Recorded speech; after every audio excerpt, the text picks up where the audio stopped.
أعوذ بالله من الشيطان الرجيم. بسم الله الرحمن الرحيم.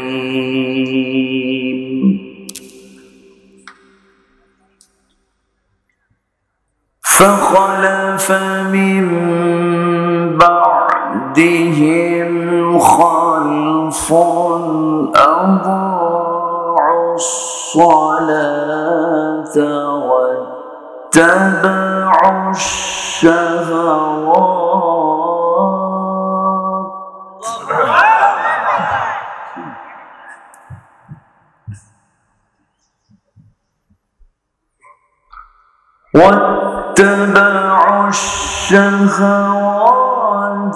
فسوف يلقون غيا.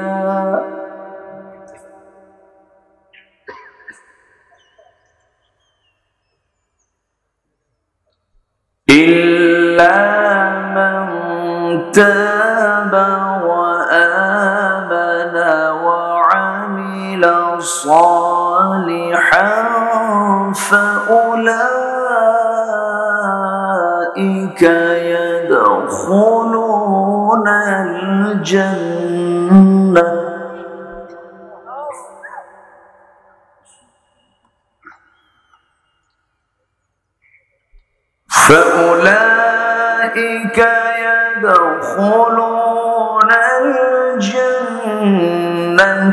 ولا يظلمون شيئا.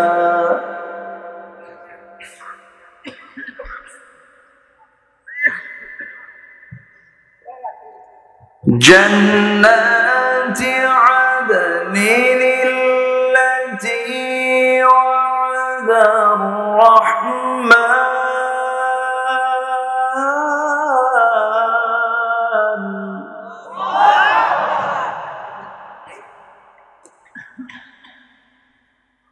وعد الرحمن عباده بالغيب إنه كان وعده مأتيا.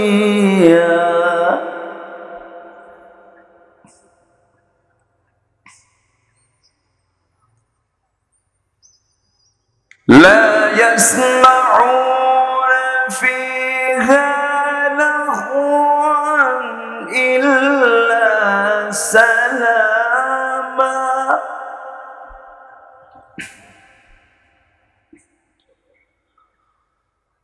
ولهم رزقهم فيها بكرة وعشيا.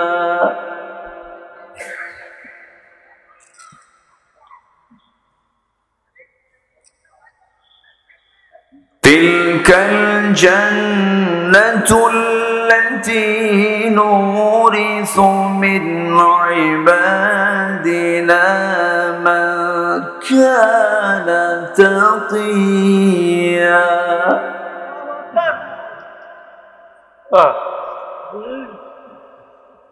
الله أكبر. بسم الله الرحمن الرحيم. إن الله وملائكته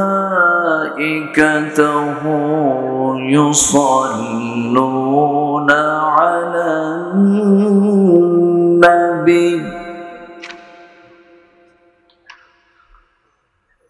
يا أيها الذين آمنوا صلوا عليه وسلموا تسليما.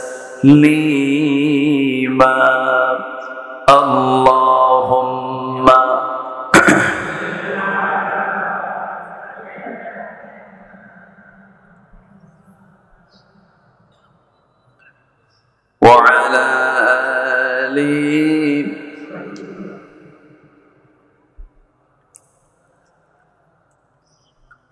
একটু মোহাম্মত দিয়ে নবীর প্রেমে মাতোয়ারা হয়ে জবান খুলে জোরালো কণ্ঠে সবাই বলুন আল্লাহুম্মা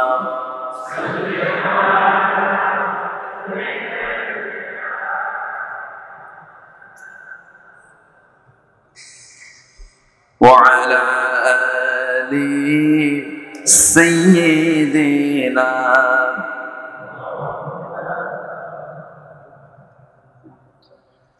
জীবনে কখনো তুমি মিথ্যা বলনি, তাই তো তোমায় পেতে কাঁদে ধরণী, কাঁদে ধরণী।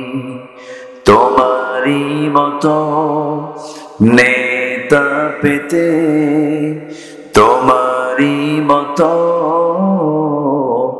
নেতা পেতে পৃথিবী এখন হে রাসূল, হে রাসূল আল্লাহুম্মা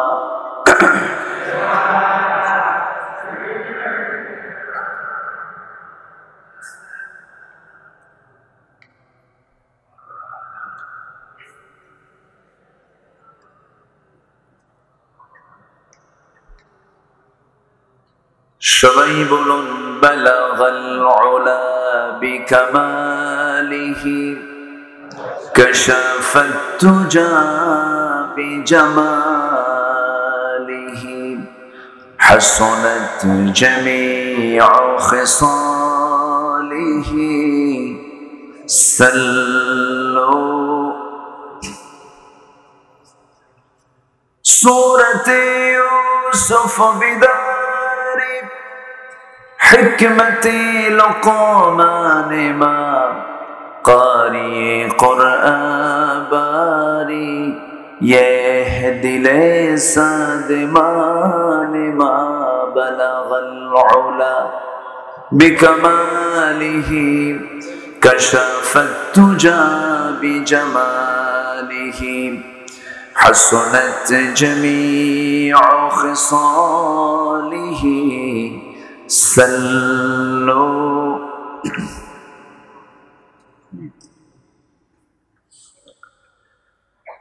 বৃহত্তর কুষ্টিয়া অঞ্চলের চুয়াডাঙ্গা জেলার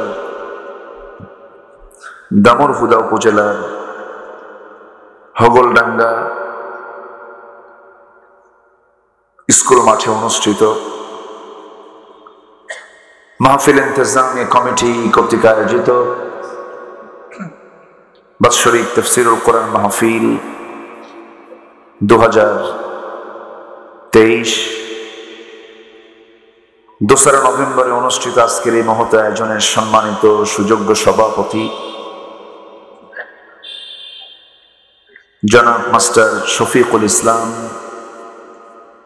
আজকের প্রোগ্রামের বরেণ্য প্রধান অতিথি, চুয়াডাঙ্গাবাসীর সম্মানিত অভিভাবক, চুয়াডাঙ্গা জেলা পরিষদের সম্মানিত মান্যবর চেয়ারম্যান মহোদয়, উপস্থিত হাজারাত উলামায়ে কেরাম, ফদলা ইসলাম, সুশীল সমাজ, জাতির শ্রেষ্ঠ সন্তান, শিক্ষক মন্ডলী, জাতির বিবেক, সাংবাদিক বৃন্দ, সামনে উপস্থিত দূরে কাছের বিভিন্ন স্থান থেকে ছুটে আসা তাওহীদের পতাকাবাহী, কালেমার ঝান্ডাবাহী, দ্বীন ইসলামের নরসারদুল বীর মুজাহিদ, প্রাণ প্রিয় সম্মানিত দ্বীনী ভাইরা, আড়ালে বসে আছেন শ্রদ্ধেয়া সম্মানিতা মা বোনেরা। আলোচনার সূচনায় আনুষ্ঠানিকতার মধ্য দিয়ে আমার পক্ষ থেকে আবারও দিল খোলা সালাম, আসসালামু আলাইকুম ওয়া রাহমাতুল্লাহি ওয়া বারাকাতুহু। সবাই কেমন আছেন? আমাকে প্রশ্ন করলেন, আল্লাহ তাআলা আমাকে আপনার মতোই আপনার কাতারেই রেখেছেন। বলছি আলহামদুলিল্লাহ, আমরা মহান রব্বুল আলামিনের শুকর আদায় করি, যিনি আমাকে আপনাকে এখনো সুস্থ রেখেছেন, নিরাপদে রেখেছেন, ভালো রেখেছেন। আমাদের চেয়ারম্যান মহোদয় তার বক্তৃতার মাঝে তিনি একটি পয়েন্ট উপস্থাপন করেছেন, যেটা এখন গোটা ওয়ার্ল্ডের মুসলিমদের জন্য একটি হৃদয় বিদারক, হৃদয় ক্ষত করার মতো একটি দুঃখজনক ঘটনা। ঠিক আমরা সেই একই পৃথিবীতে আছি, 228টি দেশের সমন্বয়ে এই পৃথিবী, 55,000 বর্গ মাইলের সবুজ ভূখণ্ডের এই সোনার বাংলাদেশে আমরা আল্লাহ তাআলা আমাদেরকে ভালো রেখেছেন, সুস্থ রেখেছেন, যিনি আমাকে আপনাকে এমন সুন্দর একটি আয়োজনে মুক্ত পরিবেশে আসার বসার তৌফিক দিয়েছেন। বলছি আলহামদুলিল্লাহ, আবারও বলছি আলহামদুলিল্লাহ, চিৎকার মেরে বলছি আল্লাহুম্মা ইন্নী আসআলুকা আল হুদা ওয়াত তুকা ওয়াল আফাফা ওয়াল গিনা। সবাই বলি আল্লাহুম্মা লাকা আসলামতু ওয়া বিকা আমানতু ওয়া আলাইকা তাওয়াক্কালতু ওয়া ইলাইকা আনাবতু ওয়া বিকা খাসামতু। আমরা আল্লাহ তাআলার শুকর আদায় করে নিলাম। সম্মানিত হাজিরিন, আমি সোজা আলোচনার দিকে যেতে চাচ্ছি। আমি আলোচনার সূচনায় সর্বকালের সর্বযুগের সর্বশ্রেষ্ঠ কিতাব, কালজয়ী গ্রন্থ আল কোরআন আল কারীম এর গুরুত্বপূর্ণ একটি সূরা, যে সূরার নাম একটা মহিলার নামে, আর কোরআনে কারীমের ভিতরে আল্লাহ তাআলা একজন মহিলার নামে উল্লেখ করেছেন। সূরা মারিয়াম থেকে আমি 4টি আয়াতে কারীম আমি তেলাওয়াত করেছি। তেলাওয়াতকৃত আয়াতগুলোকে সামনে রেখে আমি কিছু কথা বলতে চাচ্ছি। আমাকে সময় দেওয়া যাবে তো? আমি কেন বললাম, অনেকে আলোচনা শেষ না করেই চলে যান, এই জন্য বলছি আমাকে সময় দেওয়া যাবে তো ইনশাআল্লাহ? জি, আল্লাহ তাআলা আমাদের সবাইকে শেষ অবধি থাকার তৌফিক দান করুন। তবে আমাদের মাননীয় চেয়ারম্যান মহোদয়, ওনার ব্যস্ততা আছে, আমি কিন্তু ওনাকে আবার এটার ইনক্লুড করিনি। যে ওনার ব্যস্ততা আছে, উনি যেতে পারবেন, সমস্যা নাই। মানে আমি তো বলতেছি জন, হ্যাঁ আমি বুঝতেছি, সমস্যা নাই, কিন্তু ওনার সাথে যেন আপনারা আবার দৌড় মারেন না। যেহেতু চেয়ারম্যান চলে গেছে, আমরা যাচ্ছি, এটার জন্য না। তো উনি ওনার সংক্ষিপ্ত কথার ভিতরে খুবই দামি, মুক্তা খচিত কিছু কথা তিনি বলেছেন।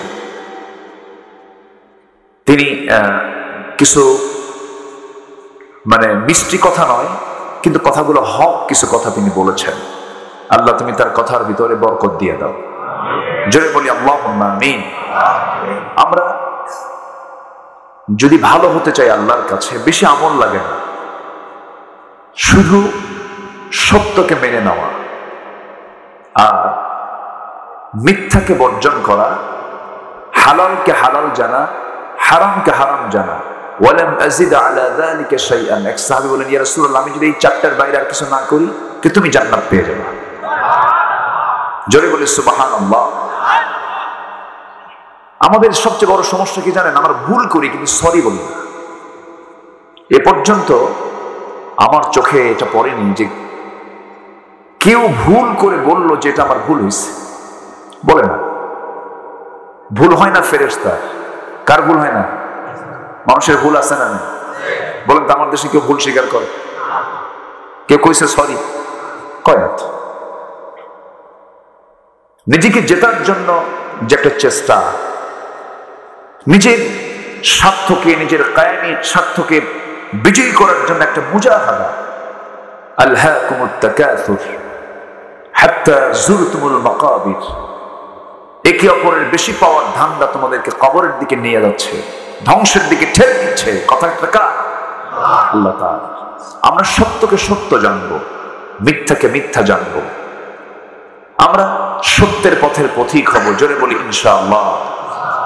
এই কিতাব মিথ্যাবাদী হতে বলে না সত্যবাদী হতে বলে? সত্যবাদী হতে বলে। আমরা সত্যবাদী হব। জোরে বলি ইনশাআল্লাহ।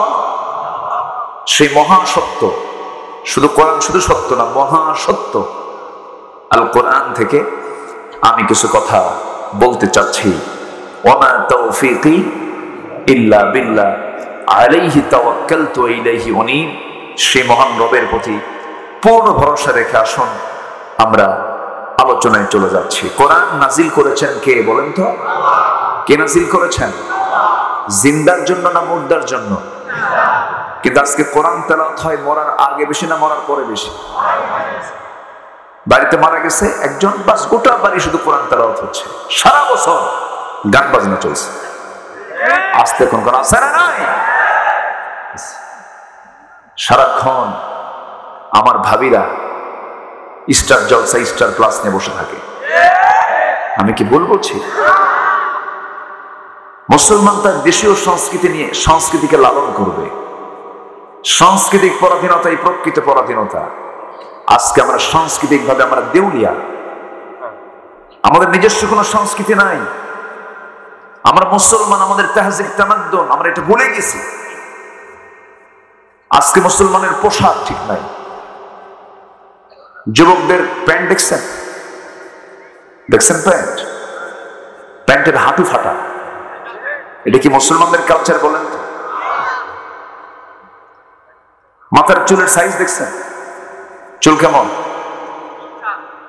দুই দিকে চুল নাই, পিছনেও চুল নাই, চামড়া বের করা, কাউয়া কাটিং। আছে না নাই?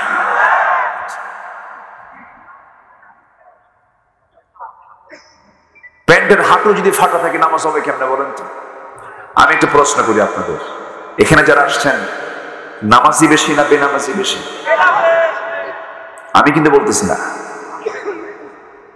আচ্ছা, আমি যদি আরেকটা প্রশ্ন করি, এখানে যারা বসে আছেন বিড়ি খাওয়া লোক বেশি না বিড়ি ছাড়া লোক বেশি? বলে তাহলে আমাদের প্রবলেম আছে? আসতে হয় আছে না নাই? অথচ আমরা মুসলমান, আমরা কি বিড়ি খাওয়া দেখে মনে হয় কোন নবী মনে হয় বিড়ি খাইছে নাকি? পৃথিবীর কোন আম্বে কেরান কোন নবী কি বিড়ির টান দিয়েছেন? আমরা কোন নবীর উম্মত? উম্মতে মুহাম্মাদী। অথচ আমি স্মোকিং করছি, আমি নেশা করছি, আমি আমার মনুষ্যত্ব হারিয়ে ফেলছি, আমার মুখ থেকে মিথ্যাচার হচ্ছে, আমি অবলীলায় গীবত করছি, আমি অবলীলায় মানুষকে ঠকাচ্ছি, আমি অবলীলায় আমার নিজের মায়ের পেটের বনের সম্পত্তি থেকে আমি তাকে মাহরুম করছি। এগুলো আকাম কুকাম তো আমরা করি না নাকি? আছে না নাই? অথচ আমি মুসলমান। আমি কি মুসলমান? সম্মানিত ভাইয়েরা, দুঃখজনক হলো সত্য, এদেশে 90% মুসলমান নামাজি বেশি না বেনামাজি বেশি? বেনামাজি বেশি। মসজিদ বেশি না মুসল্লি বেশি? এখন তো মসজিদে বেশি হয়ে গেছে, মুসল্লি নাই। প্রকৃত মুসল্লি হলো ফজরের মুসল্লি নাই। প্রকৃত মুসল্লি কিসের মুসল্লি বলেন? ফজর নাই, মুসল্লি নাই। বিশাল বড় মসজিদ, টাইলস দিয়ে মোড়ানো, সব ডেকোরেটেড অন্য ধরনের, কিন্তু মসজিদ পাকা হওয়া দরকার আগে, নামাজ পাকা হওয়া দরকার আগে। বলেন বলেন বলেন, নামাজ। আমরা নামাজি হব। জোরে বলি ইনশাআল্লাহ। আসুন না, আমি যেখান থেকে তেলাওয়াত করেছি আল্লাহ তাআলা এখানে কি বলছেন? আল্লাহ বলছেন, দুটো অপরাধ করবা, আমি তোমাকে শুধু জাহান্নাম দেব না, জাহান্নামের গর্তের মধ্যে ঢুকাবো। কার কথা? জাহান্নাম আছে না নাই বলেন তো? জান্নাতও আছে না নাই? আমাদের বাপের ভিটা কোনটা, জাহান্নাম না জান্নাত? বলেন বলেন। অনেকে চিন্তা করতেছেন বাপের ভিটা, আবার আপনি কি বলেন? বাপের ভিটা তো চুয়াডাঙ্গা। বাপের ভিটা কোথায় বলেন তো? বলতো জান্নাত। সেই বাপের ভিটাই ফিরে যেতে হবে আমাকে আপনাকে। আল্লাহ রাব্বুল আলামিন বলছেন, বান্দা জান্নাত যদি পেতে চাও, জান্নাতের বাসিন্দা যদি হতে চাও, অবশ্যই তোমাকে জাহান্নামের কাজগুলো বন্ধ করতে হবে। মহান রব্বুল আলামিন বলেন, ফাখালাফা মিন বা'দিহিম খালফুন আযাউস সালাতা ওয়াত্তাবাউশ শাহাওয়াত ফাসাউফা ইয়ালকাউনা গায়্যা। জোরে বলুন আল্লাহু আকবার, আরো জোরে বলুন আল্লাহু আকবার। সূরা মারইয়াম, সূরা কি? মারিয়াম। মারিয়াম রে কি আসছে মাহফিলে? মারিয়াম রে কি আসছে মাহফিলে? মারিয়াম মানে বুঝতেছেন না আপনারা? হ্যাঁ, মারিয়াম মানে কাকে বোঝাচ্ছি? মা বোন আসছে মাহফিলে, আসছে না? যে আল্লাহ মাদেরকে কবুল করুন, জোরে বলে আমিন। মাদের ইসলাম বোঝার দরকার আছে। চেয়ার গুলো ফাঁকা থাকতেছে, চেয়ারে আসেন, বসেন।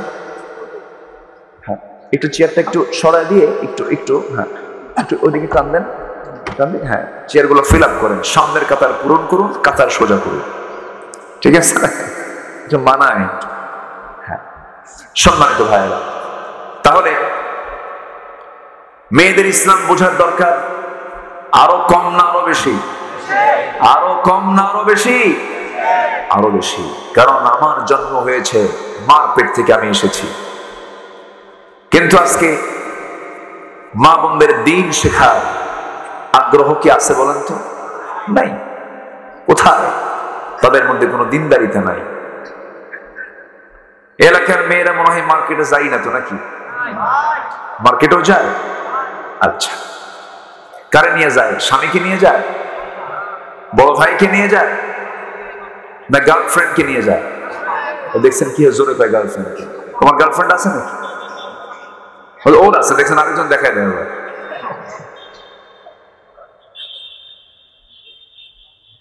আমার মায়েরা, আপনার নামে একটা সূরা নাযিল হয়েছে। একজন নারীর নামে মহান রব্বুল আলামিন সূরা নাযিল করেছেন, তার নাম হলো মারিয়াম। আল্লাহ রাব্বুল আলামিন মারিয়ামকে আল্লাহ তাআলা সন্তানের জননী বানিয়েছিলেন, মা বানিয়েছিলেন। কিন্তু এমন মা তাকে বানানো হলো যার কোনো স্বামী ছিলেন না। এমন সন্তান আল্লাহ তাআলা তাকে দান করেছিলেন যে সন্তানের কোনো পিতৃ পরিচয় ছিল না। আল্লাহ রাব্বুল আলামিন পিতার যেহেতু পরিচয় নাই, ঈসা ইবনে মারিয়াম, এইজন্য আল্লাহ তাআলা ঈসার পরিচয় দেওয়ার জন্য বাবা না থাকার কারণে মাকে টেনেছেন মারিয়ামের ছেলে ঈসা আলাইহিস সালাতু ওয়াস সালাম। এইজন্য তার নামটা কোরআনে এসেছে। অথচ আল্লাহ রাব্বুল আলামিন আসিয়ার ইতিহাস টেনেছেন কোরআনে। ইমরাত ফিরাউন বলেছেন, আম্মা জান আয়েশার কথা বলেছেন, আরো নারীর কথা আল্লাহ রাব্বুল আলামিন বলেছেন। কারণ নাম ধরে উল্লেখ করেন নাই। আল্লাহ তাআলা মারিয়ামের নামটাও তুলে ধরতেন না, কিন্তু ঈসা আলাইহিস সালাতু ওয়াস সালামের জন্য তার নামটা অধিকাংশ তাফসীর কারকরা বলেছেন এই জন্যই তার নামটা কোরআনে এসেছে। আল্লাহ রাব্বুল আলামিন এই নারীকে এত দাম দিয়েছেন।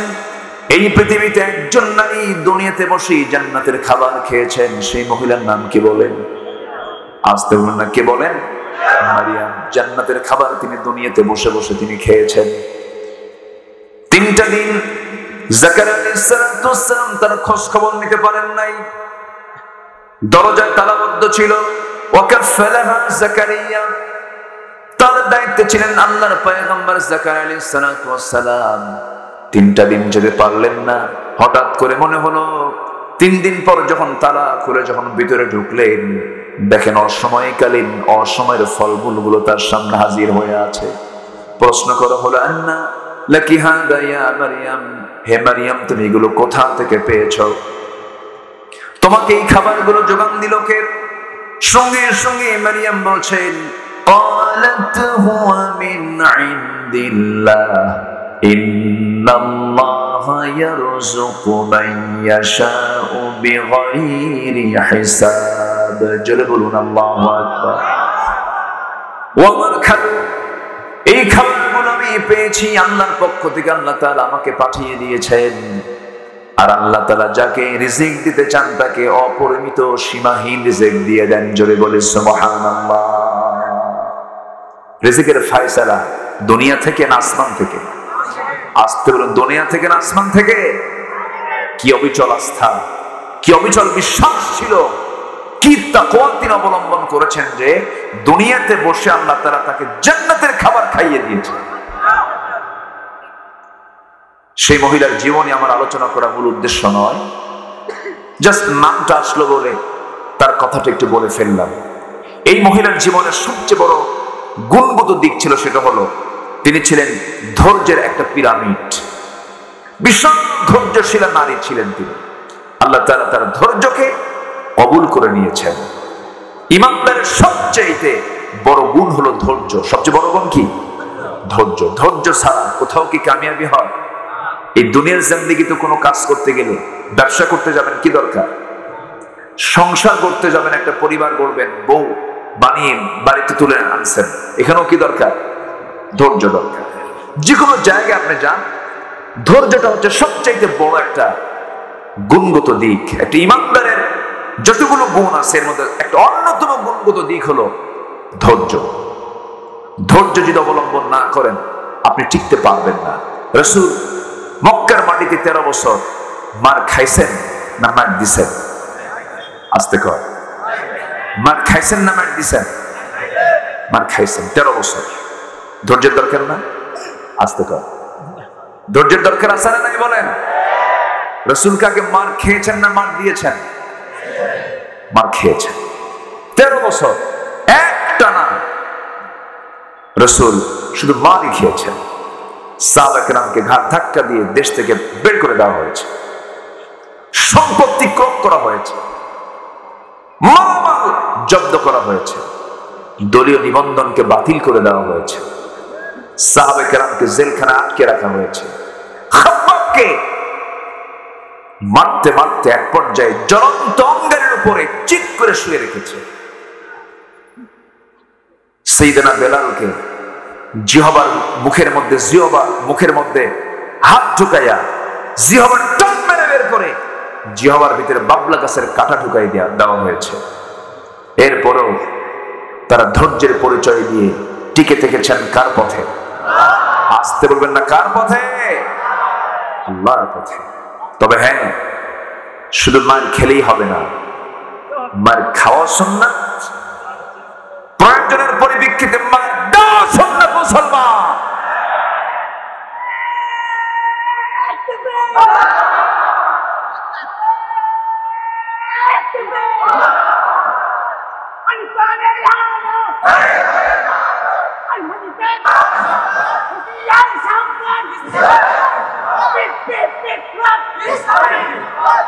মাশাআল্লাহ, খুব ভালো। আলহামদুলিল্লাহ বলি, আলহামদুলিল্লাহ। আল্লাহু আকবারের আওয়াজ এর মধ্যে বরকত আছে না নাই বলেন তো? ফিলিস্তিনদের বড় অস্ত্র কি এখন? জোরে বলেন, আরো জোরে বলেন। তাদের হাতে কোনো অস্ত্র আছে? তেমন কিছু আছে? ইসরায়েলের তুলনায় তাদের কিছু আছে বলেন? কিচ্ছু নাই, কিচ্ছু না। ওরা গুলি করে, এরা ঢিল মারে। ওরা করে গুলি, এরা মানে ঢিল। নতুন বাসর ঘর, একজন ডাক্তার মহিলা সাবা কেরিম স্ট্যাটাস দেখলাম, বাসর ঘর ছেড়ে রাতের বেলা গিয়ে সে পাথর কুড়াচ্ছে। বলা হলো, তোমার তো বাসরের ঘর, বিছানার সজ্জা তোমার সাজানো আছে, তুমি এগুলো ছেড়ে তুমি পাথর কুড়াচ্ছ কেন? বলতেছে, দুনিয়ার বিছানায় ঘুমাবো না, দুনিয়ার বিছানায় আমি ঘুমাতে আসিনি, ঘুমাবো জান্নাতের বিছানায় গিয়ে। শত্রুকে মোকাবেলা করতে চায়। কি চেতনা তাদের মধ্যে কাজ করে, আমাদের মধ্যে কি চেতনা কাজ করে? সম্মানিত ভাইরা, অনেক কথা আছে, আস্তে আস্তে করে বলবো। কেউ ভাববেন না যে আমি কোনো দলীয় এজেন্ডা নিয়ে এখানে আসছি। তবে আমি কোরআন থেকে কথা বলবো, কার গায়ে লাগলো আর কার গায়ে লাগলো না এটা চিন্তা করার সময় আমার না, ঠিক কিনা? তবে যারা ভালো তারা খুশি হবে, সোর যারা খুশি হবে না। আসতে কোন কেন? কোরআন কিচ্ছুনের পক্ষে কথা বলে, ডাকাতের পক্ষে, রাস্তার টাকা মেরে খাওয়া যায় তাদের পক্ষে কথা বলে। কষ্ট পাচ্ছেন? আলোচনা করি, জোরে বলি ইনশাআল্লাহ। শোনেন, দুনিয়ার তালিকায় আমি মুসলমান থাকতে পারি, কিন্তু দুনিয়ার তালিকায় মুসলমান থেকে লাভ নাই তো। আল্লাহর তালিকায় মুসলমান থাকতে হবে। মুসলমান এক বেচারি অফিসে গেছে তার আইডি কার্ড নেওয়ার জন্য। আইডি ওই যে আছে না, আইডি কার্ড যে করতে হয়, ভোটার আইডি। নির্বাচন কমিশনে গেছে তার আইডি নেওয়ার জন্য। বেচারির নাম হলো নাজিবুল্লাহ। তো আইডি কার্ড তোলার দিন যায়, দেখে ওর নামে লেখা আছে নাউজুবিল্লাহ। কি লেখা আছে? কামাবে না তো। দুনিয়ার তালিকে আপনি নাজিবুল্লাহ ঠিকই আছেন, কিন্তু আল্লাহর তালিকে নাউজুবিল্লাহ, লাভ তো নাই। দুনিয়ার সম্মান আমরা পেতে চাই না, আমরা আখিরাতের সম্মান পেতে চাই। দুনিয়ার কোন পদ পদবি আমাদের দরকার নাই, আমাদের দরকার কাকে পাওয়া। আসতে বলবেন না, কাকে পাওয়া? আল্লাহকে। যে আল্লাহকে পাইছে তার সব পাওয়া হয়ে গেছে। মাল্লাহুল মাওলা ফালাহুল কুল। যদি এটা একটা মানে একটা প্রবাদ, যার মাওলা আছে তার সব আছে। যেরকম সুবহানাল্লাহ। আল্লাহ আমার রব, এই রবি আমার সব। বলেন আল্লাহ আমার রব, এই রবি আমার সব। দমে দমে তনু মনে তারি অনুভব। আল্লাহ আমার রব, এই রবি আমার সব। তোমার মদদ পেলে আমি আর না কিছু চাই। তোমার প্রেমের অনল আমি কি দিয়ে নে ভাই। যার হয়েছ তুমি তার নেই যে পরাভব, নেই যে পরাভব। আল্লাহ আমার রব, এই রবি আমার সব।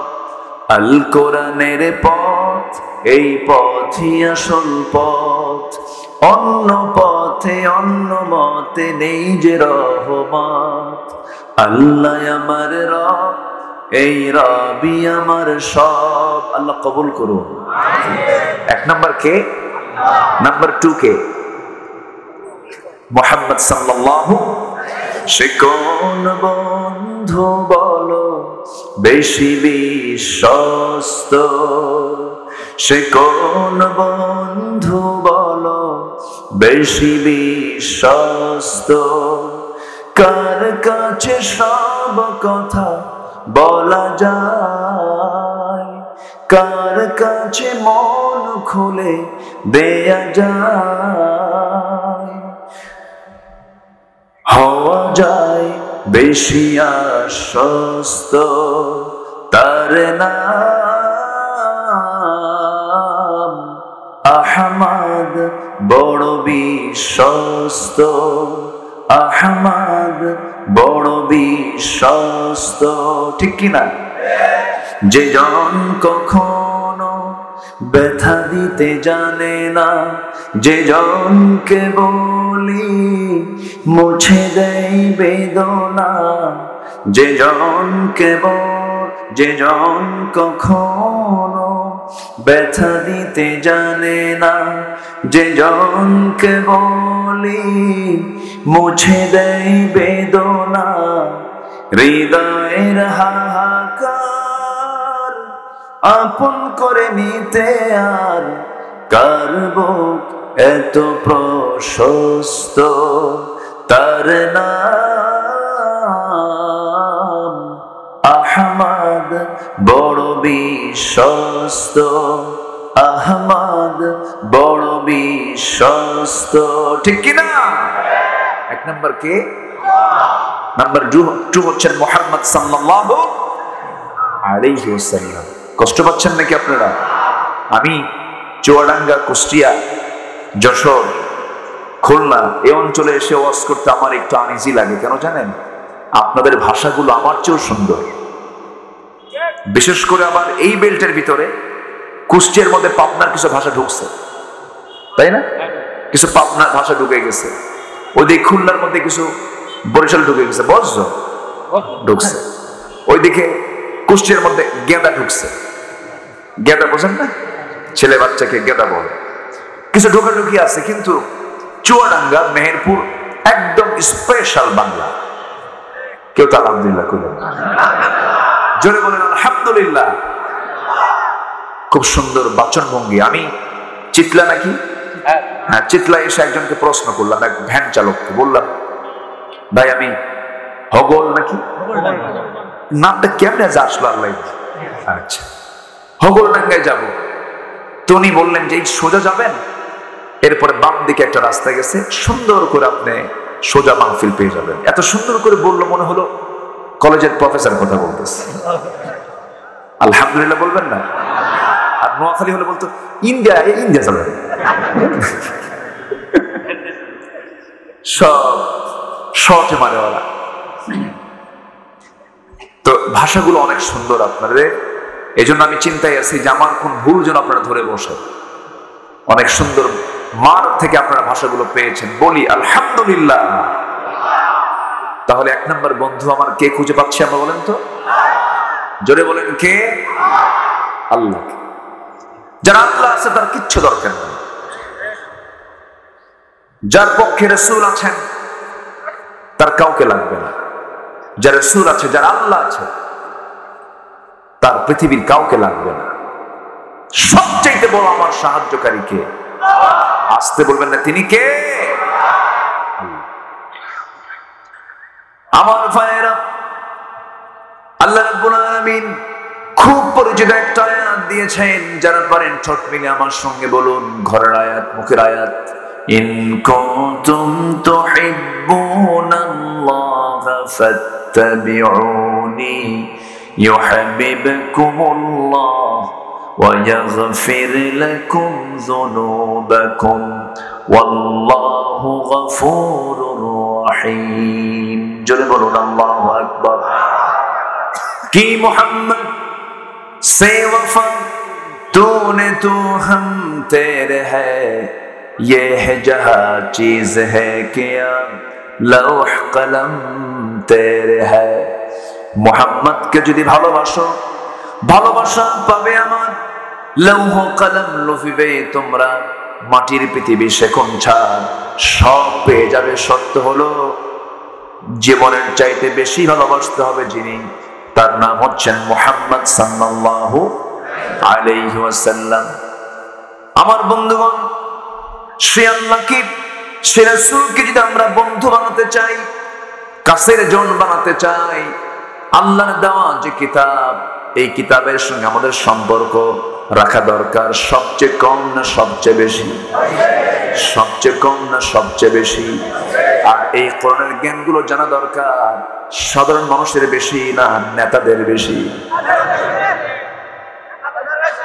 বলবো, কথা বলবো। আমার ভাইয়েরা, ইমাম যদি নামাজে দাঁড়ান,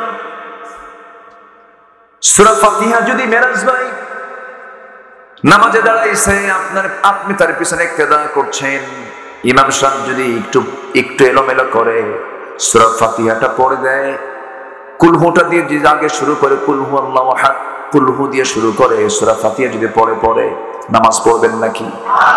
কুলহু চিনি তো নাকি? অনেকে সূরা ইখলাস চেনে না, কিন্তু কুলহু চেনে।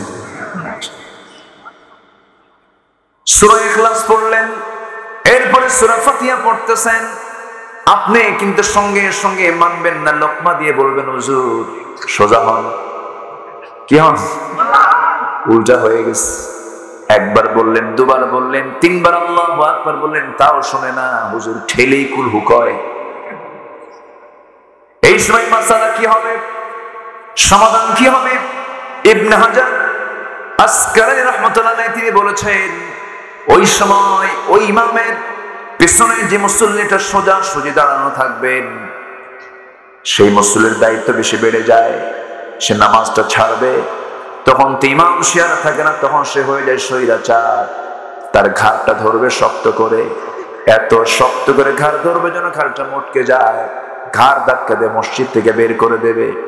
আমার বন্ধুগণ, ইমাম যদি ভুল করে, ইমামের লোকমান যেমন দেওয়া আমার আপনার জন্য জরুরি, ইমামকে ধরা আমার আপনার জন্য জরুরি। সমাজের যারা নেতৃত্ব দেয় তাদের ভুল ধরার দরকার আছে না নাই? আসতে বলবেন না, আছে না নাই? কোরআন এবং হাদিস ছাড়া যারাই নেতৃত্ব দিতে আসবে, কোরআন এবং হাদিসের ছাড়া যারাই নেতৃত্ব দিতে আসবে, তাদের মুখে থুতু মারা দরকার।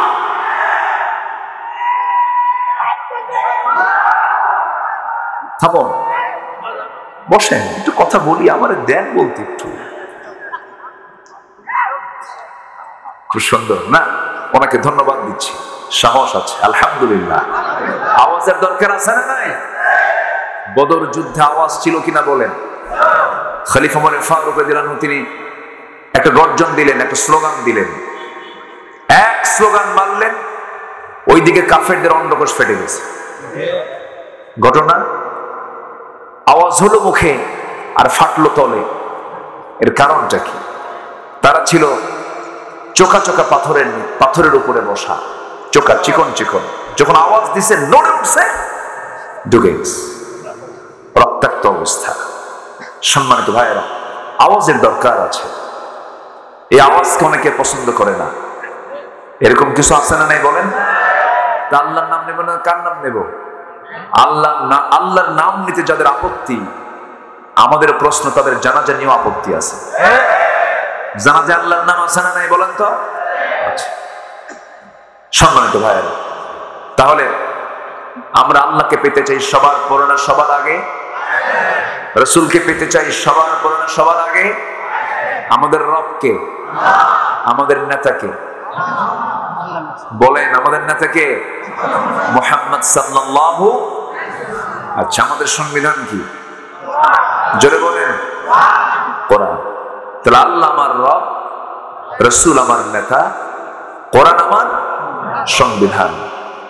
এই তিনটার ভিতরে কেউ যদি মাথা মারতে আসে, বলেন, কেউ যদি মাথা মারতে আসে, ইমানদার কি বসে থাকবে?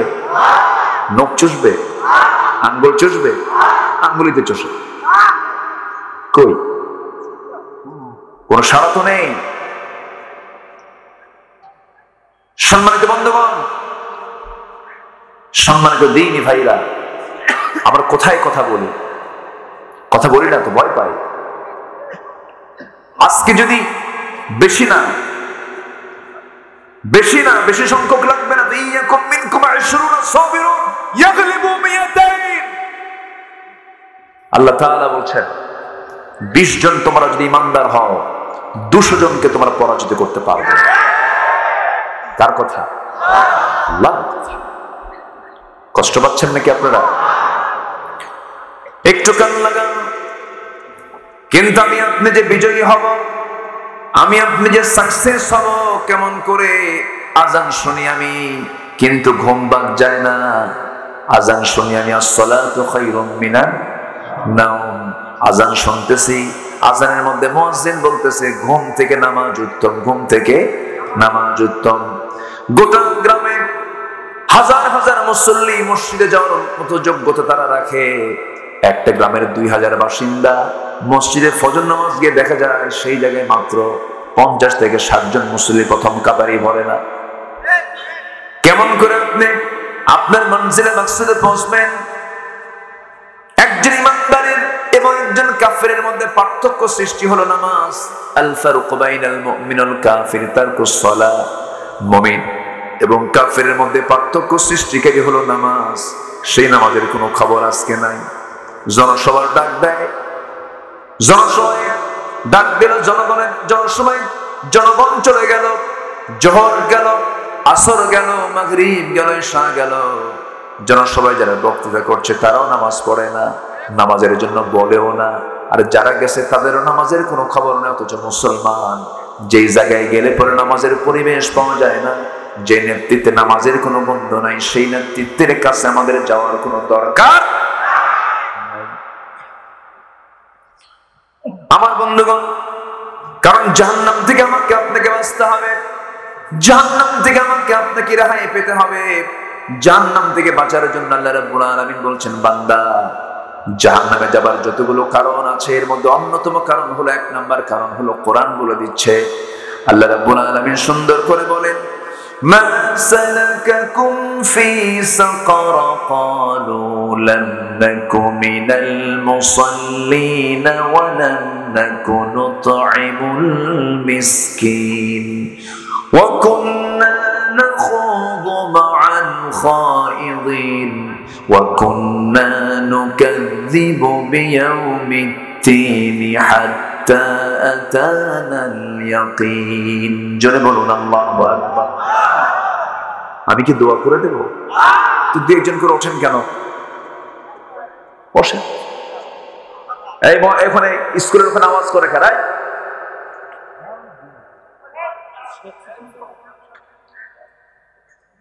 তোমরা কি করো ওখানে?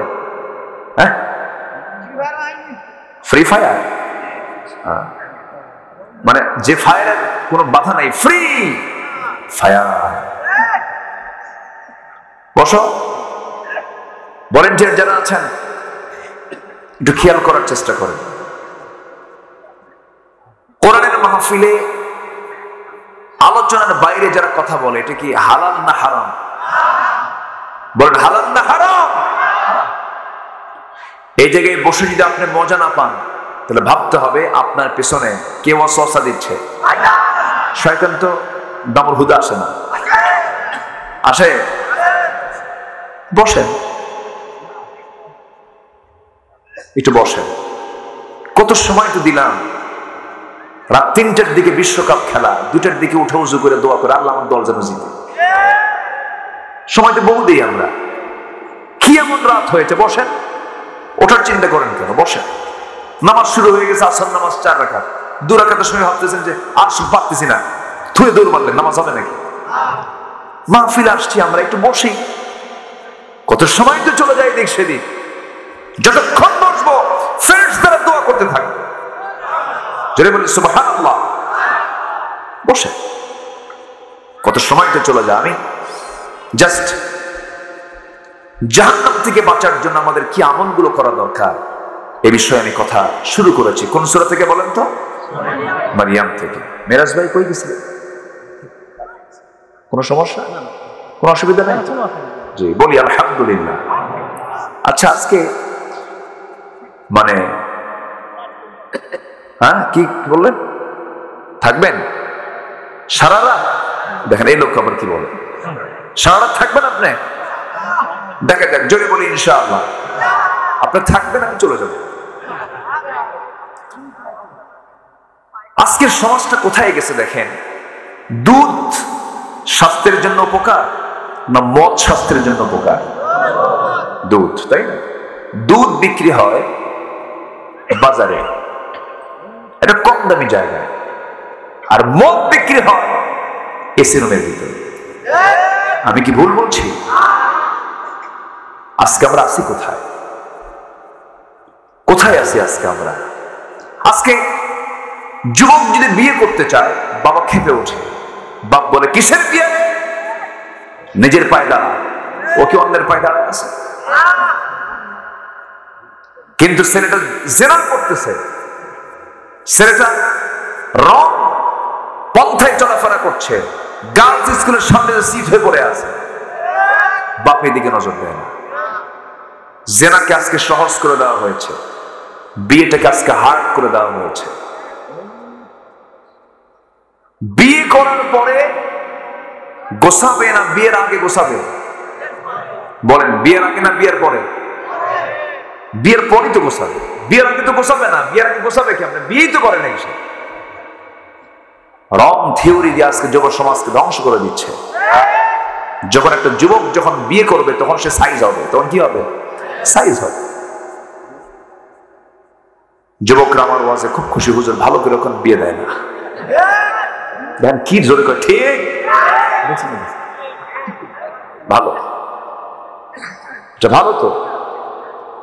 যে যুবকরা বিয়ে করতে চায় না ওদের তো চরিত্র ঠিক নাই। যারা বিয়ে করতে চায় তাদের চরিত্র ঠিক আছে, বলি আলহামদুলিল্লাহ। ইসলাম বান্দার অকল্যাণ চায় না কল্যাণ চায়? কল্যাণ চায়।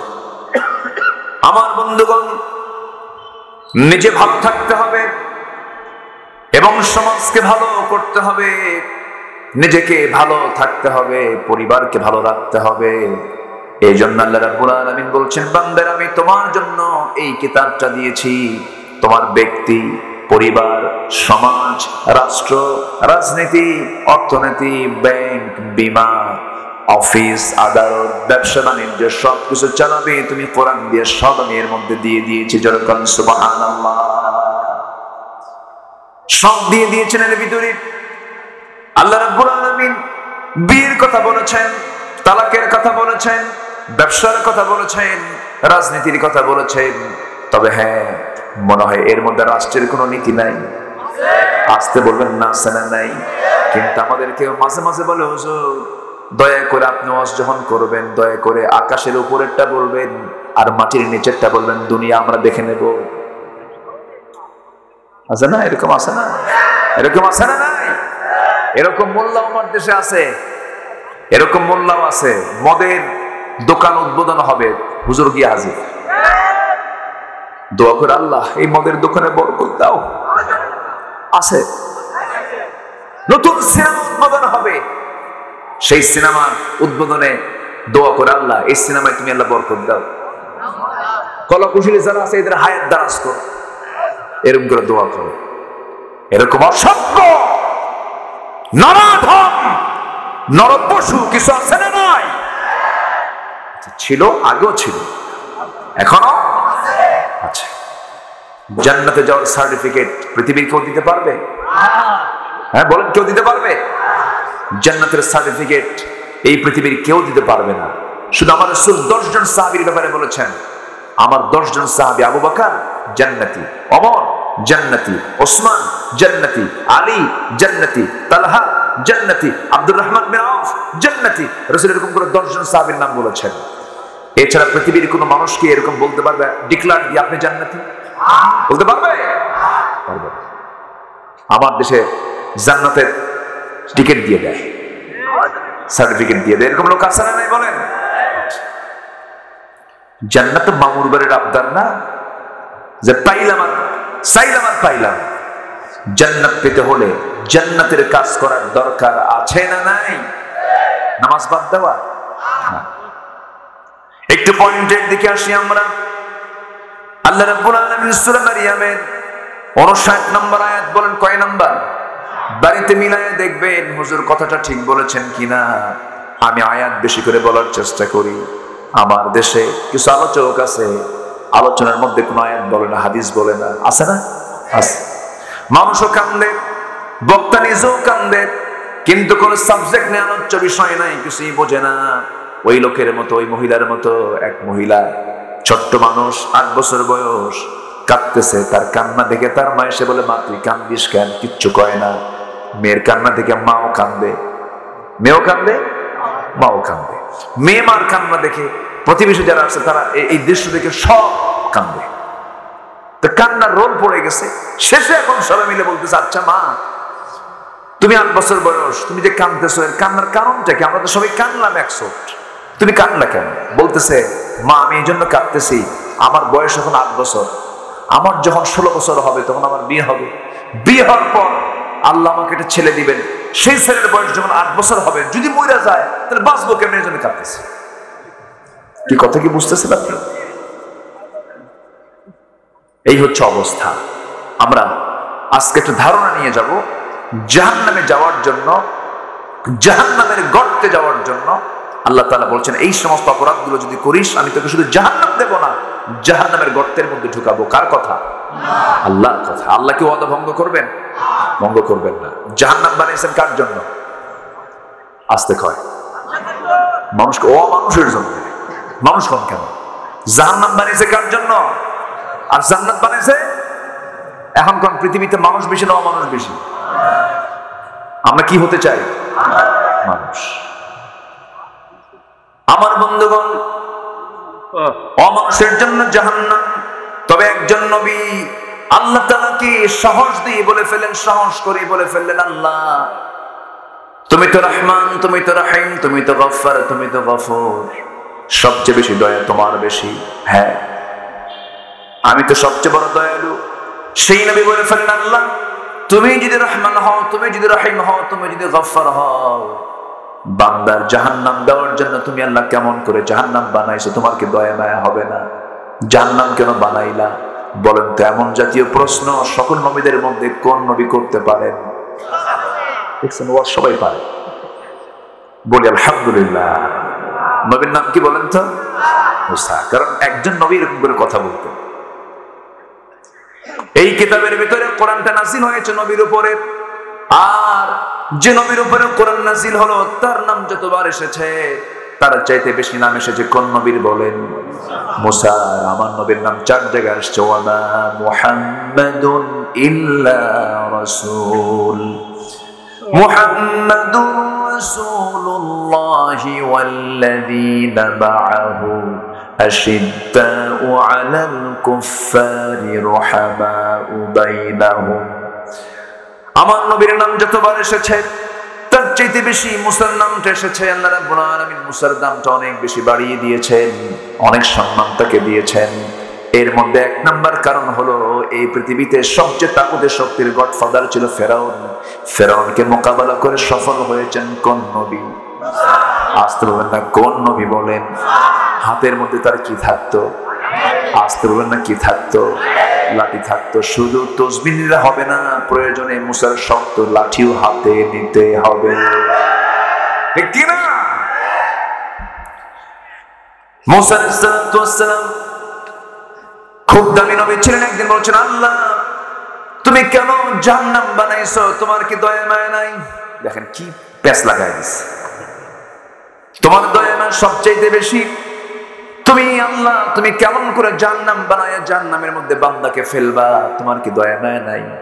আল্লাহ বলছেন, মুসা প্রশ্ন যখন করেছো জবাব তো তোমাকে দিতেই হবে, জবাব তোমাকে আমি দিয়ে দেব। মুসা আলাইহিস সালাম মাঝে মাঝে আল্লাহকে বিভিন্ন প্রশ্ন করতেন।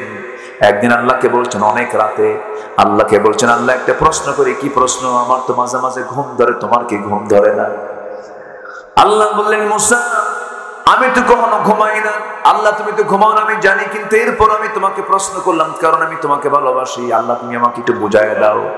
আল্লাহ বলছেন, আয়াতুল কুরসির তাফসীর আসছে, সেই সময় আল্লাহ তাআলা বলছেন, হে মুসা তুমি হাতের মধ্যে গ্লাস নাও।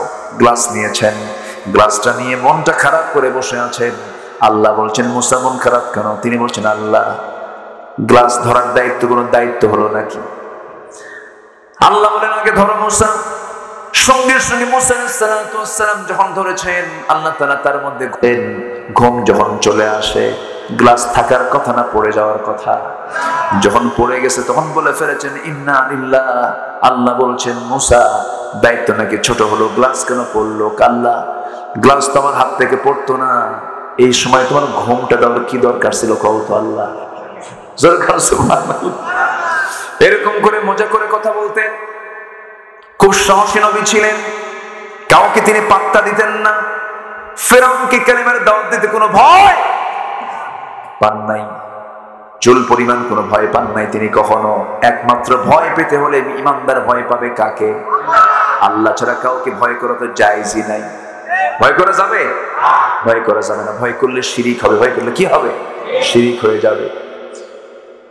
মুসা আলাইহিস সালাম তবে একদিন কথা বলতেন, আল্লাহ তাআলা তাকে শিক্ষা দিলেন।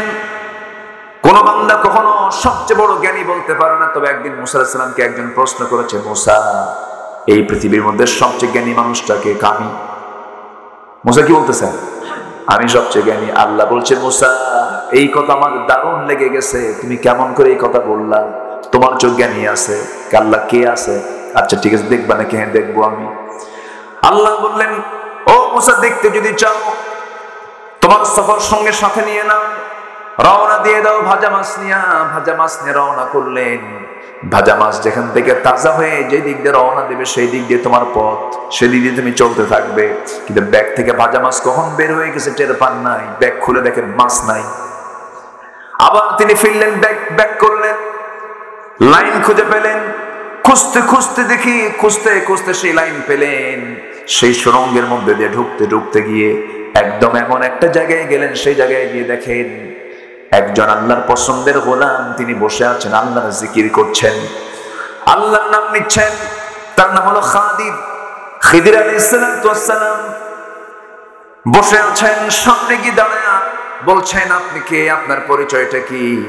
সঙ্গে সঙ্গে তিনি বলছেন আমি আল্লাহর একজন বান্দা, আমার নাম খিজির আলাইহিস সালাতু ওয়াস সালাম। আপনাকে? আমি হলাম মুসা আলাইহিস সালাতু ওয়াস সালাম। ভালো কথা। এবার তিনি বলছেন আপনি কি চান আমার কাছে বলুন। তিনি বলছেন আপনার কাছে আল্লাহ তাআলা আমাকে পাঠিয়েছেন, আমি একটু আপনার সহচর্যে থাকতে চাই। দেখেন মুসাকে শুধু প্রশ্ন করেছে সবচেয়ে বড় জ্ঞানী কে, কি বলেছেন? আমি। এই আমির জবাবটা আল্লাহ কোথায় নিয়ে গেছেন দেখেন। বান্দা কখনো চুল পরিমাণ কখনো নিজের আমিত্ব প্রকাশ করতে পারে না। আল্লাহ তাকে ছাড়লেন না, চলে গেলেন। আল্লাহর এক পছন্দের গোলামের কাছে তাকে পাঠিয়ে দেওয়া হলো। খিজির বললেন ও আল্লাহর পয়গম্বর মুসা, বনি ইসরাইলের নবী মুসা, এই ইসরাইল যে আপনারা শুনতেছেন ইসরাইলদের নবী কে ছিলেন? এই মুসা আলাইহিস সালাতু ওয়াস সালাম। কিন্তু আচরণ কি খারাপ করছে না ভালো করছে? খারাপ করছে। আচরণ কি খারাপ করছে না ভালো করছে? খারাপ। চরম উদ্ধত বাঁকা জাতির নাম হলো ইহুদি জাতি। পৃথিবীতে সবচেয়ে বড় মিথ্যুক, প্রতারক, লোভী এবং হিংসুক জাত হচ্ছে ইহুদির বাচ্চা। সম্মানিত ভাই, অনেক নবীকে তারা হত্যা করেছে, অনেক নবীকে। জাকারিয়া আলাইহিস সালাতু ওয়াস সালামকে করব দিয়ে চিরে দুই টুকরা করে শহীদ করেছে। তার ছেলে ইয়াহয়া আলাইহিস সালাতু ওয়াস সালামকে জবাই করে রানীর সামনে নবীর মাথা উপহার দিয়েছে। ইহুদির বাচ্চারা, এরা কি আমাদেরকে ছাড়বে? সুযোগ পাইলে ছাড়বে? ছাড়বে না। এদেরকে বন্ধু বানানো যাবে? বন্ধু বানালে তুমি তাদের মতোই হয়ে যাবা। সূরা মায়েদার একটা আয়াত আল্লাহ তাআলা বলে দিয়েছেন, এজন্য তাদেরকে বন্ধু মনে করা যাবে। লা তাত্তাখিদুল ইয়াহুদা ওয়ান নাসারা। বলবো কখন? সময় তো নাই। কয় দিকে যাই? মনে হচ্ছে আমি 3 দিন ধরে ওয়াজ করি, সময় তো নাই। একদিনই হয় না মাহফিল, 3 দিন খুঁজতেছেন, ঠিক কিনা?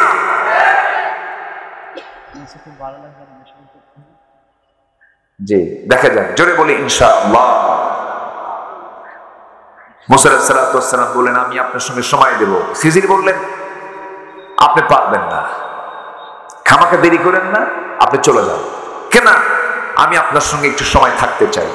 আচ্ছা ঠিক আছে থাকবেন, কিন্তু আমি যা করব আপনি কোনো কিছুর প্রতিবাদ করবেন না, কোনো জবাব দিবেন না, তাই? আচ্ছা ঠিক আছে, আমি কিচ্ছু বলবো না। রওনা দিয়েছেন দুজন। সামনে একটা নদী পার হতে হবে। এটা কি আমার বানানো কথা না কোরআন থেকে কথা? সব কোরআনে আছে না নাই বলেন? আচ্ছা, একদম সহিহ রাওয়ায়াত। চলে গেছেন, নৌকায় উঠছেন। নৌকার মাঝি নৌকার কোনায় দাঁড়ায় আছে। খিজির আলাইহিস সালাতু ওয়াস সালাম পার হতে নিয়ে ওই মাঝিকে না জানায়া তার চোখ ফাঁকি দিয়ে করলেন কে পা দিয়ে মারলেন ঘুতা নৌকার তলে। নৌকা ফুটা হয়ে গেছে। এটা আবার মুসার নজরে পড়ছে। আচ্ছা বলেন তো, এই নবীর নজরে পড়লে কি রেহাই আছে? দেখে মাত্র বলতেছে লোক তো ফাজিল কম না, বোঝেন নাই?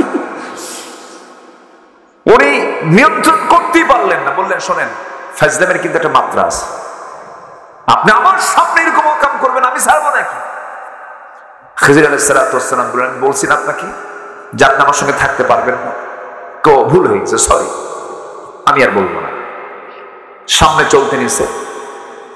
ছোট্ট একটা 7 বছরের ছোট্ট শিশু সামনে পাওয়া মারছে থাপ্পড়। খিজির আলাইহিস সালাম এক থাপ্পড়ে শিশু মরে গেছে। মুসা কয় এই লোকটা কোন পাষাণ লোক, নৌকা ফুটা করে আবার বাচ্চা থাপ্পড় মেরে মেরে ফেলে, এগুলো কি সহ্য হয় নাকি? আবার মুখ ফসকে বলে ফেলছেন আপনি এগুলো কাজ করতেছেন কেন? আমি আপনাকে বলছিলাম আপনি কোনো কথা বলতে পারবেন না। ও ভুল হয়ে গেছে, সরি। আবার সামনে গেছে। চলতে নিয়ে প্রচন্ড ক্ষুধা লাগছে, তৃষ্ণা লাগছে। গ্রামবাসী সামনে পেলেন। গ্রামবাসী সবার কাছে বললেন আমার ক্ষুধার্ত, তৃষ্ণার্ত, কিছু খাবার দাও। কেউ কোনো খাবারও দিল না, পানিও দিল না।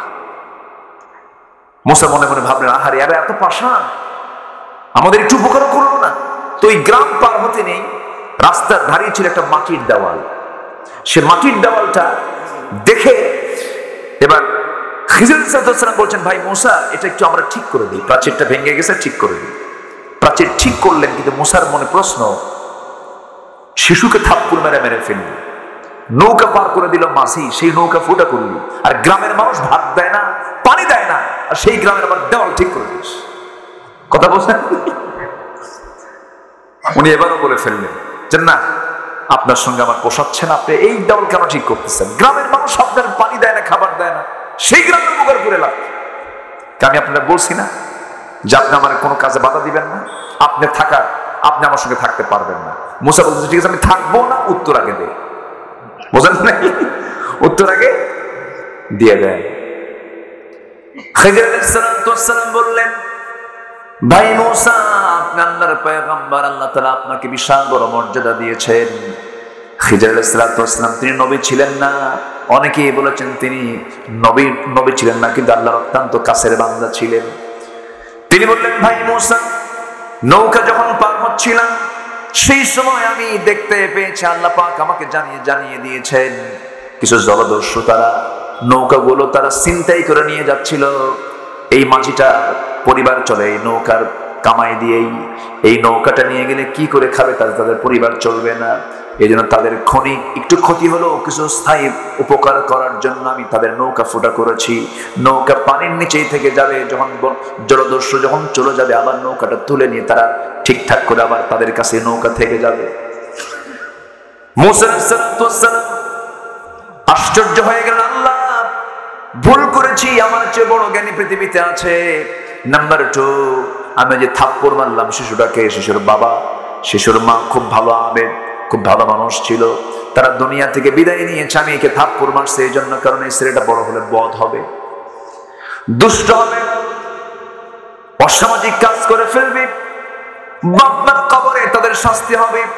এই জন্যই শিশু সন্তানকে আমি থাপ্পড় মেরে ফেলছি। আল্লাহ তাআলা আমাকে এলেমটা দিয়েছেন।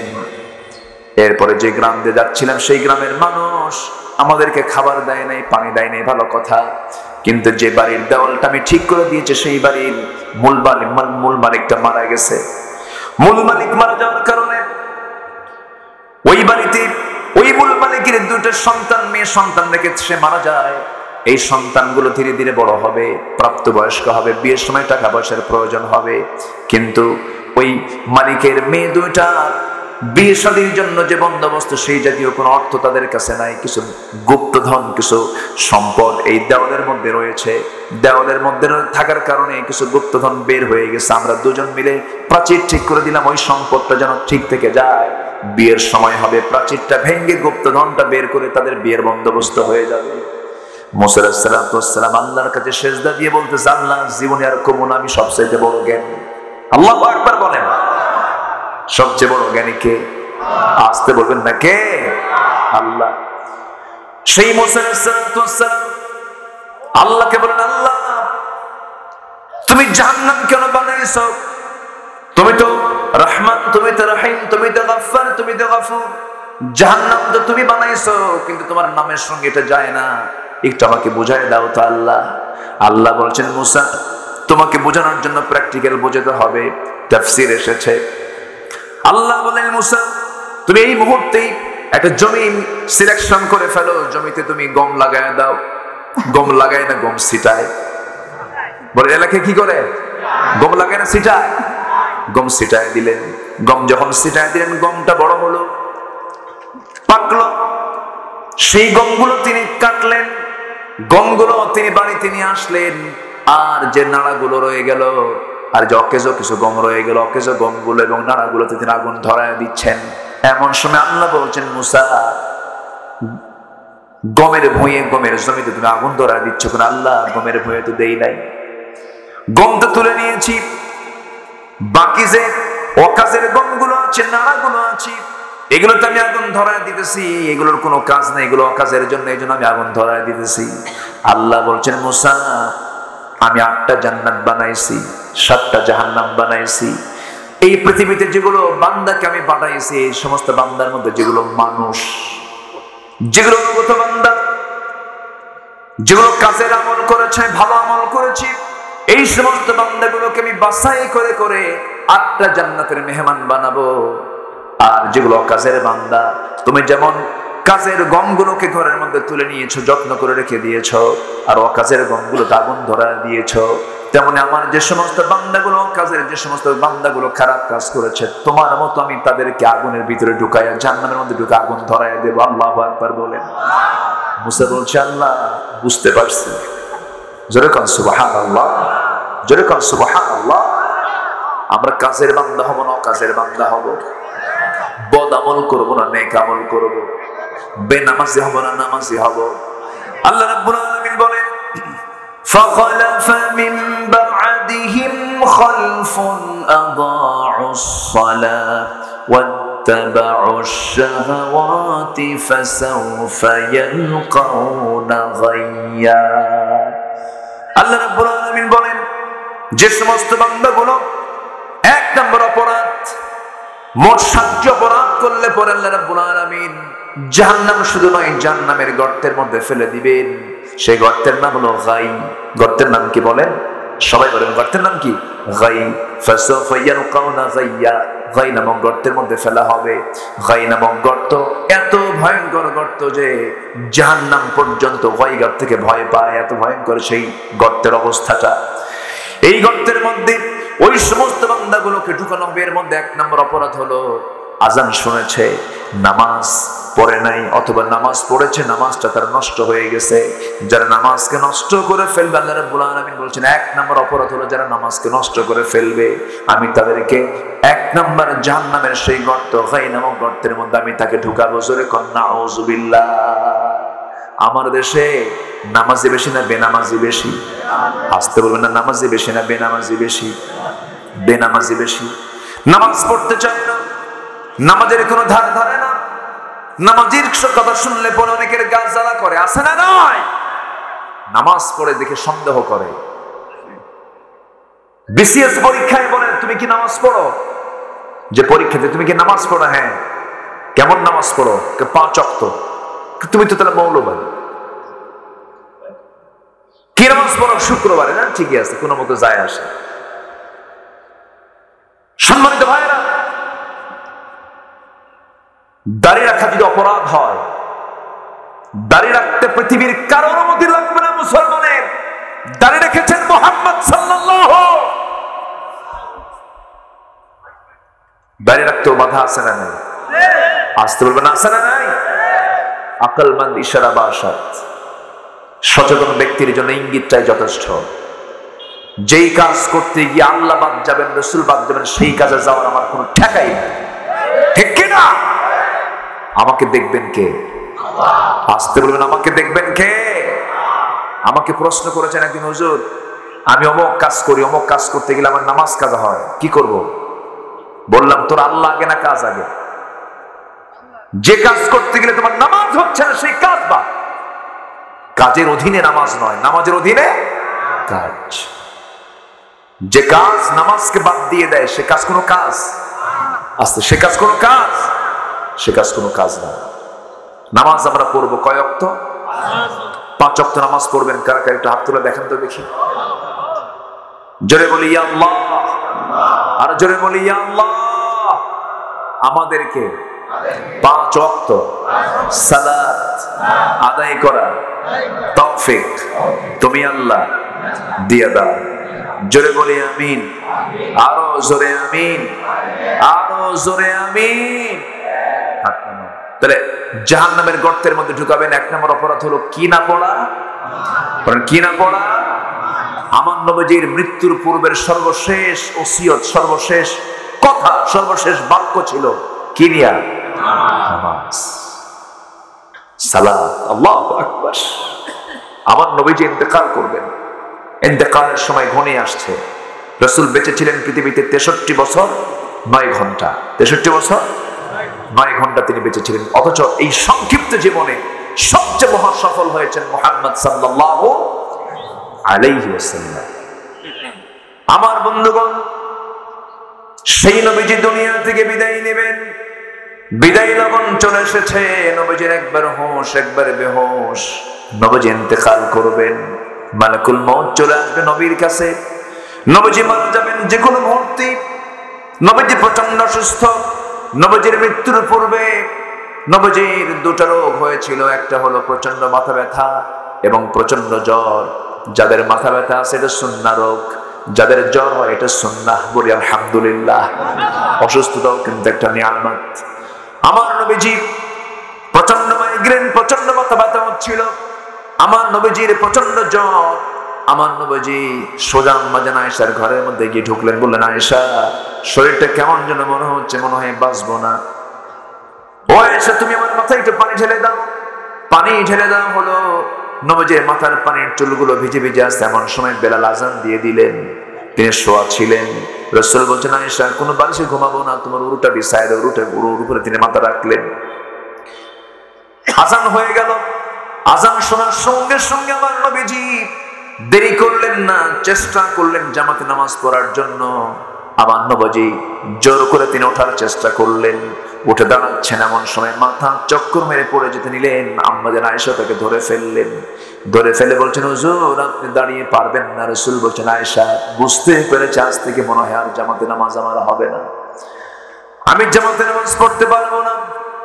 অথচ আমার রাসূল বলেছেন, ও আমার সাহাবীরা, যে সমস্ত মুসলমান আজান শোনার পরে মসজিদে যায় না, ওই সমস্ত বাড়িতে আমি আগুন ধরায়া দিতাম। যদি এই বাড়িতে যদি শিশু এবং নারী যদি না থাকতো, আমি অবশ্যই আগুন ধরায়া দিতাম। নবী জামাতের ব্যাপারে এতটুকু গুরুত্ব দিয়েছেন। সেই নবীজির এত গুরুত্বপূর্ণ তিনি দিতেন, এত গুরুত্ব দিতেন জামাতে নামাজে। সেই রাসূল তিনি জামাতে নামাজ আদায় করতে পারলেন না, মাথার চক্কর মেরে পড়ে গেলেন। রাসূল বলছেন, বেলাল তো আযান দিল, আয়েশা নামাজ তো পড়তেই হবে।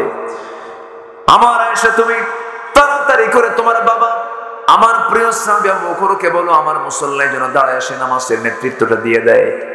যখন নামাজ শুরু হয়ে যাবে, ইমাম যখন চেঞ্জ হয়ে গেছে, নবীর জায়গায় দাঁড়িয়েছেন আবু বকর সিদ্দিক রাদিয়াল্লাহু তাআলা আনহু।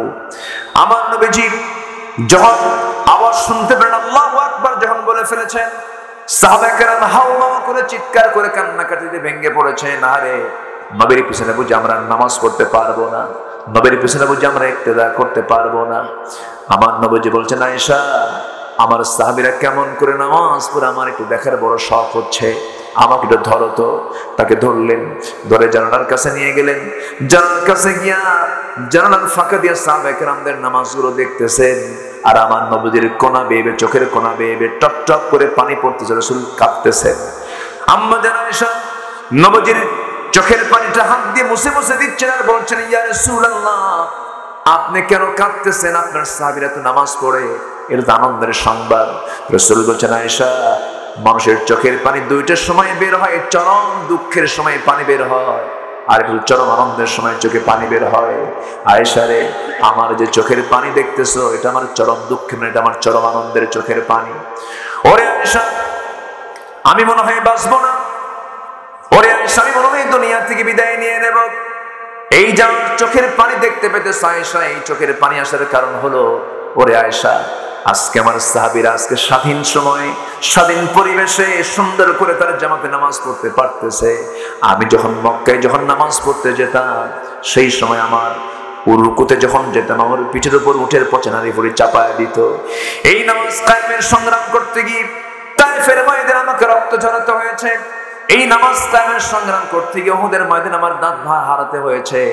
এই নামাজ কায়েমের সংগ্রাম করতে গিয়া আমি আমার চাচা আমির হামজাকে হারিয়ে ফেলেছি। আজকে সেই নামাজ কায়েমের দৃশ্য আমাকে চরম আনন্দ দিচ্ছে, এই জন্য আয়েশা আমি কাঁদতেছি। এই কথা বলে রাসূল আবার শুয়ে পড়লেন আর বলছেন, আয়েশা মনে হয় আর বাঁচবো না, দুনিয়া থেকে বিদায় নিয়ে নেব। আম্মা জান আয়েশা বলেন, রাসূলকে আমি শোয়া দিলাম, নবীজি দুনিয়া থেকে বিদায় নেবেন। এর পূর্ব সময় আসতে করে আমাকে মুস্কি হাসি মেরে বলছে, আয়েশা একটা মেসওয়াক এনে দেওয়া যায় নাকি? মেসওয়াক এনে দাও তো, আমার মুখটা কেমন যেন গন্ধ গন্ধ মনে হচ্ছে। একটা মেসওয়াকের জন্য যখন বলা হলো, আম্মা জান আয়েশা সেই সময় রাসূলকে শোয়া রেখেছেন, উরুতে তার মাথা রেখেছেন, তিনি উঠবেন কেমনে। সঙ্গে সঙ্গে ভাই আব্দুর রহমানকে ডাক দিয়ে বলছেন, ভাই আব্দুর রহমান একটা মেসওয়াক এনে দাও তো। বুখারী শরীফের বর্ণনা, যখন মেসওয়াকের কথা বলা হলো, মেসওয়াক টেনে দিলেন। মেসওয়াকটা যখন তার হাতে দেওয়া হলো, রাসূল বলছেন, আয়েশা মেসওয়াক টেনে দাও তো। মেসওয়াক যখন তাকে দিবেন, এমন শুনে আম্মা জান আয়েশা ভাবলেন নবীজির কষ্ট হবে, মেসওয়াকের আঘাত শক্ত। হাতের মধ্যে নিয়ে আম্মা জান আয়েশা মেসওয়াকটাকে চাবায় চাবায় নরম করে দিলেন। চাবায় চাবায় নরম করে দিয়ে নবীর হাতে যখন তুলে দিলেন, নবীজি মুস্কি মুস্কি হাসি মেরে মেসওয়াক দিয়ে আগে দাঁত পরিষ্কার না করে মেসওয়াকের আগায় লেগে থাকা আম্মা জানের মুখের থুতুটা লালাটা চুষে চুষে পান করে মুস্কি মুস্কি হাসি মেরে বলছে, আয়েশা মৃত্যুর পূর্বে আমি তোমার কিছু হক আদায় করার চেষ্টা করলাম, আমি তোমাকে দারুণ ভালোবাসি। এই কথা বললেন। এরপর রাসূল বলছেন, আয়েশা দেখো তোমার কলিজার টুকরা ফাতিমা কোথায় গেল?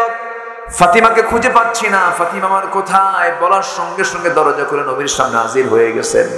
নবীর চোখে পানি, ফাতিমার চোখে পানি, কাছাকাছি টেনে নিয়ে কানের মধ্যে মুখ ঢুকায় দিয়ে বলছে, আমার কলিজার টুকরা সন্তান রে, আমি তো দুনিয়া ছেড়ে বিদায় নেব ফাতিমা, তুই আমার কাছাকাছি দুনিয়াতে ছিলি, কবরের জিন্দেগিতে আমি চলে যাচ্ছি, আমার মৃত্যুর পর তোর সঙ্গে আমার কবরের প্রথম দেখা হয়ে যাবে। এই কথা বললেন। এই কথা বলে ফাতিমাকে সান্ত্বনা দিয়ে বিদায় জানিয়ে দিলেন। মরার কথা শুনলে মানুষ ভয় পায়, কিন্তু ইমানদার মরার কথা শুনলে তারা ভয় পায় না, সাহস পায়। সাহস পায়। আম্মা যেন সাহসিকতা, ফাতিমা রাদিয়াল্লাহু আনহা সাহসিকতা নিয়ে তিনি চলে গেলেন, হাসতে হাসতে বিদায় নিলেন। আম্মা জান আয়েশা বলেন, এরপরে রাসূল আমাকে লক্ষ্য করে বলছেন, আয়েশা আমি মনে হয় বাঁচব না, আমি মনে হয় দুনিয়া থেকে বিদায় নিয়ে নেব। আম্মা জান আয়েশা বলেন, আল্লাহ তাআলা আমাকে 9টা কারণে শ্রেষ্ঠত্ব দান করেছেন। নাম্বার 1, আমি একমাত্র আমার নবীর স্ত্রী ছিলাম, কুমারী স্ত্রী। 22 বছরে বিয়ে হয়েছে, 13 বছরে বধূ হয়ে নবীর ঘরে পদার্পণ করেছি। আমি আয়েশা নিজে জিবরাইলকে চোখে দেখেছি। আমার শানে আল্লাহ তাআলা আয়াত নাযিল করেছেন। আমি যখন নবীর সাথে একসঙ্গে ঘুমাতাম, সেই সময় আমি থাকতে ওহী নাযিল হতো। আমি জিবরাইলকে নিজের চোখে দেখতে পেয়েছি। আমি আয়েশা নিজেকে ধন্য মনে করি। রাসূল তার জীবনের শেষ নিঃশ্বাস ত্যাগ করেছেন আমার চোখের সামনে। রাসূল যখন মারা যাবেন, আমি রাসূলকে দেখতে পেলাম।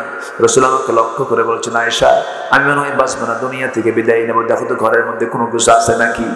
তন্ন তন্ন করে খুঁজে বের করে দেখা গেল কয়েকটা স্বর্ণের টুকরা ছিল। রাসূল বলছেন, আয়েশা এতটুকু সম্পদ আমি দুনিয়াতে রাখতে চাই না, আল্লাহর হস্তে, আল্লাহর পথে আমি এটা দান করে দিলাম। এরপর রাসূল বলছেন, আয়েশা আমার মরার আগ দিয়ে আমি তোমাকে সর্বশেষ কিছু মেসেজ দিয়ে যাচ্ছি আয়েশা। মেসেজটা অন্য কিছু নয়, আমার পরিবারের জন্য কোনো মেসেজ নয়, আমার মেসেজ হলো আমার উম্মতের জন্য।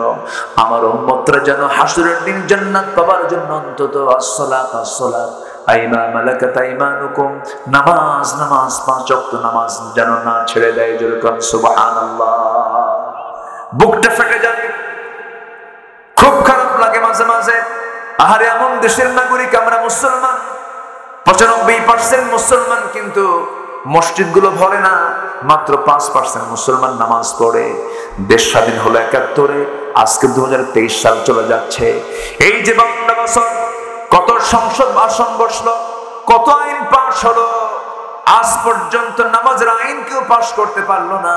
যদি নামাজটা যদি সমাজে চালু হয়ে যেত, রাষ্ট্র যদি চালু হয়ে যেত, আল্লাহর ওয়াদা, আল্লাহ বলছেন যে সমাজে নামাজের আইন পাশ হয়ে যাবে, যাকাতের আইন পাশ হয়ে যাবে, লা ফাতাহনা আলাইহিম বারাকাতিন মিনাস সামাই ওয়াল আরদ, আল্লাহর ওয়াদা, সেই সমাজে আমি আল্লাহ জান্নাতের পরিবেশ তৈরি করে দেব। যেরকম সুবহানাল্লাহ। কার কথা? আসতে বলবেন না, কার কথা?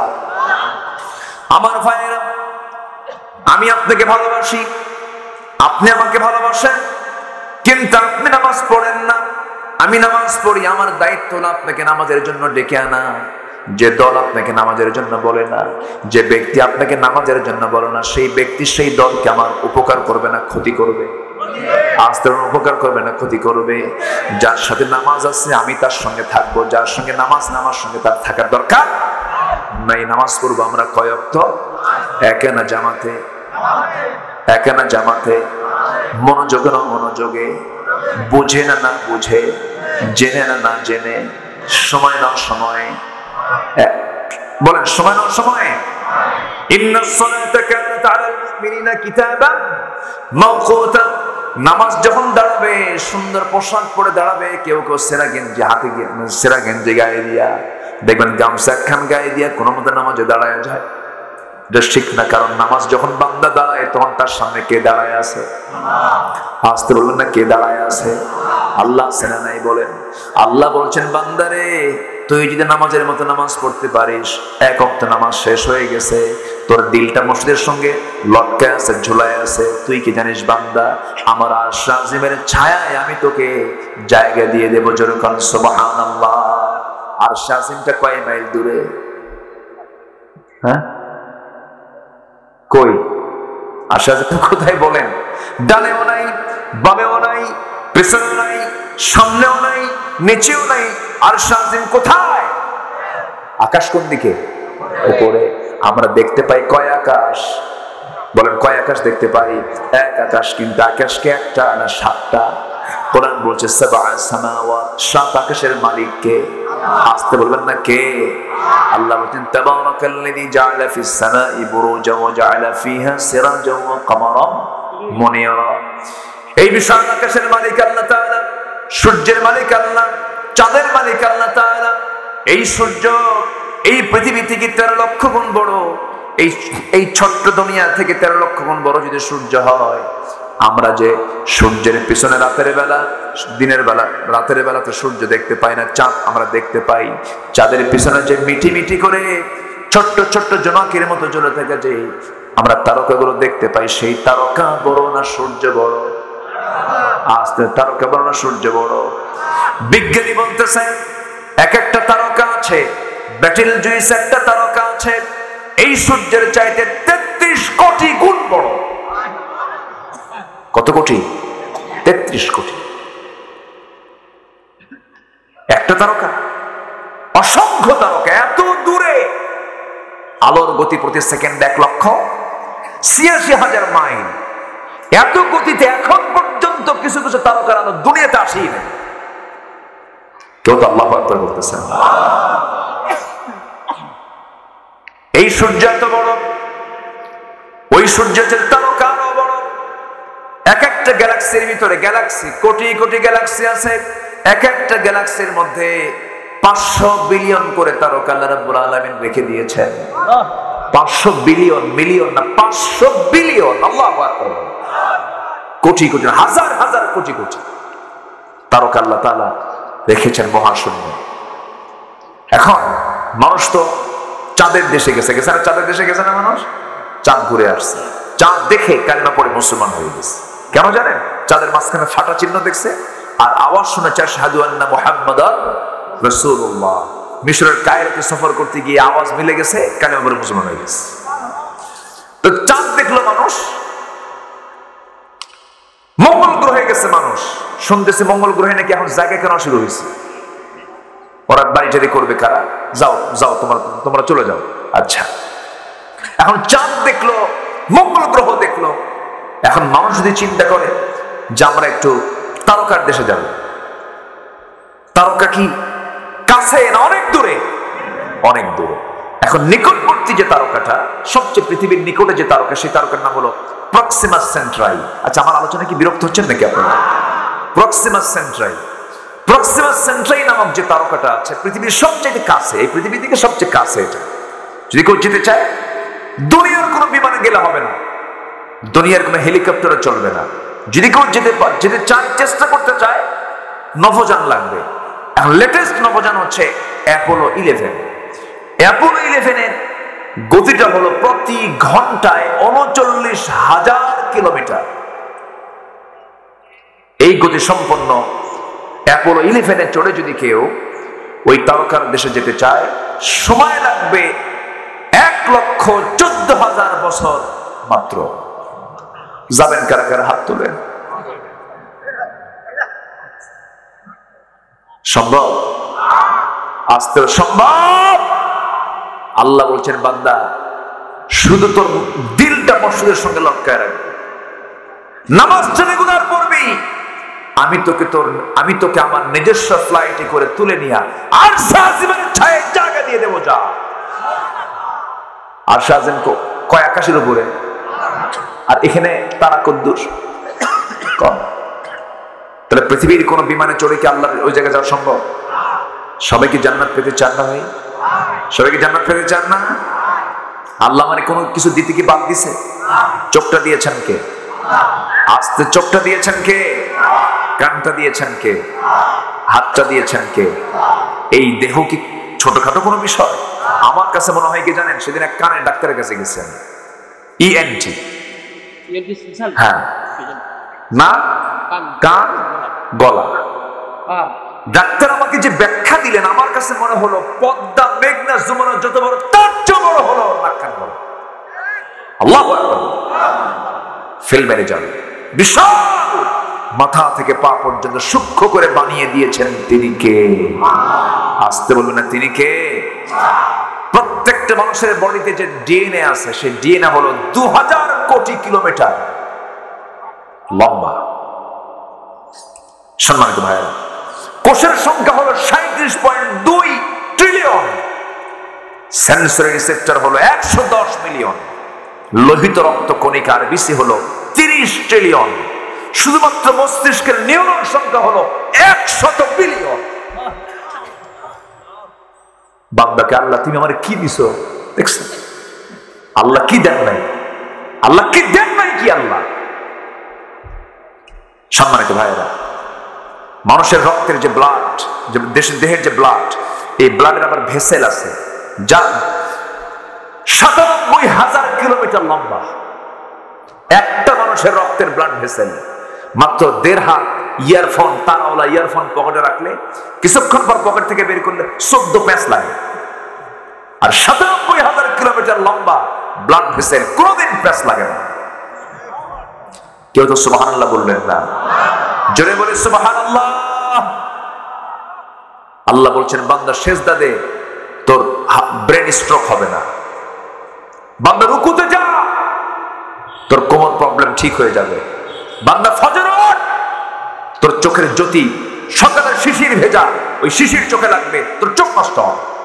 যেরকম সুবহানাল্লাহ। বান্দা নামাজের কোনো খবর নাই।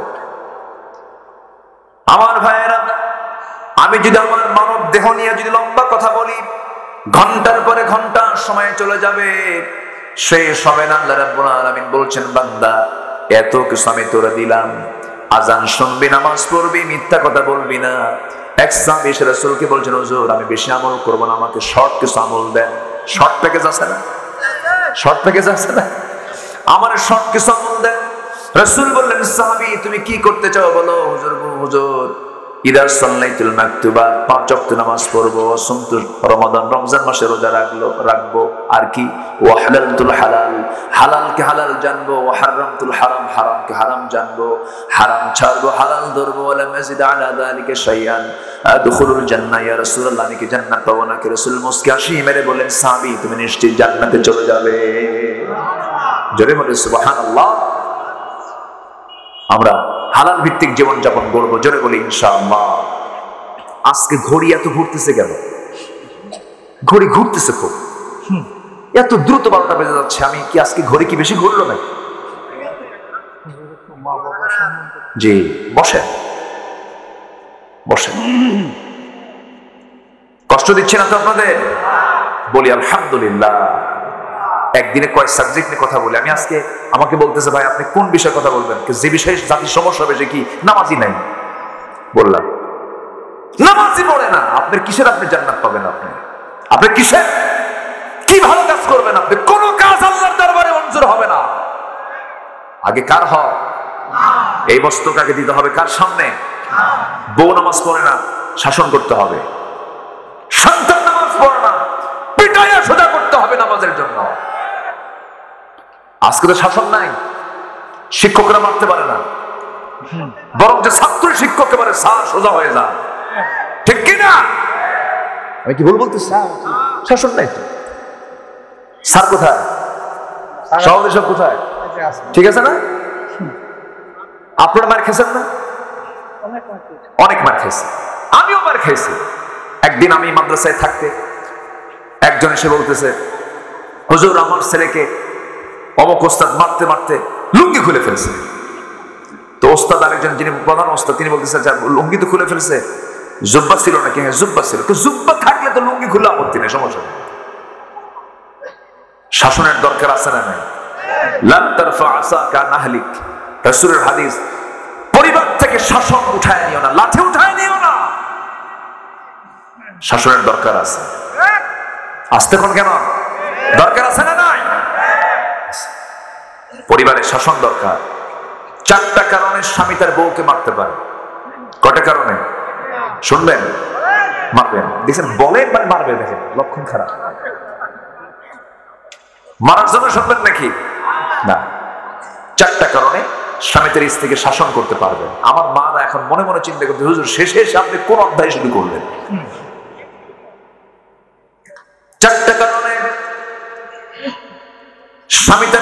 শাসন করতে পারবেন? নাম্বার 1 হলো 5 ওয়াক্ত নামাজ যদি না পড়ে, রমজান মাসে রোজা যদি না রাখে, স্বামীকে যদি পাত্তা না দেয়, স্বামীকে যদি দাম না দেয়। নাম্বার 4 হলো শরীরটার যদি হেফাজত না করে, পর্দায় যদি না থাকে। এই 4টে কারণে স্বামী তার স্ত্রীকে শাসন করতে পারবেন, মারতে পারবেন। শর্ত হলো মারতে গিয়ে যে লাঠিটা ব্যবহার করবেন তা হবে সর্বোচ্চ 9 ইঞ্চি লম্বা, মানে পকেটের মেসোয়া। আমাদের মারা এখন খুব খুশি, হুজুর যাক জানটা বাঁচলো। যদি কোন স্বামী তার স্ত্রীকে 9 ইঞ্চি মেসোয়াক দিয়ে যদি শাসন করতে যায়, মারতে যায়, সেই দৃশ্য যদি কেউ দেখে, রাখবে না হাসবে? ভাববে যে খুনসুটি করতেছে, এখানে কোনো খেলাধুলা হচ্ছে, শাসন এখানে হচ্ছে না। আপনি শাসন করতে পারবেন না। রাসূল কোন স্ত্রীকে মেরেছেন এমন কোন রেকর্ড আমার নবীর জীবনে নাই। এমনও বেদব কিছু স্বামী আছে, বেদব কিছু বাপ আছে, সন্তানদের সামনে সন্তানদের মাকে পিটায়। আছে না নাই? পরিবেশ নষ্ট হয়ে যায়, ঠিক না? আবার এটা তো আছেই, সন্তান বাপকে মারে, এরকম রেকর্ড তো চুয়াডাঙ্গায় নাই। মাকে ভাব দেয় না। বলবো কথা বলবো, মাকে ভাব দেয় না। আছে আছে, দেখেন, শুধু চুয়াডাঙ্গার সমস্যা না, জাতীয় সমস্যা। এই দেশে শিক্ষার হার কমছে না বাড়ছে? শিক্ষার হার বাড়ে নাই? শিক্ষার অবক জেলা 100% শিক্ষিত, নিরক্ষর কি আছে না, নিরক্ষর মুক্ত।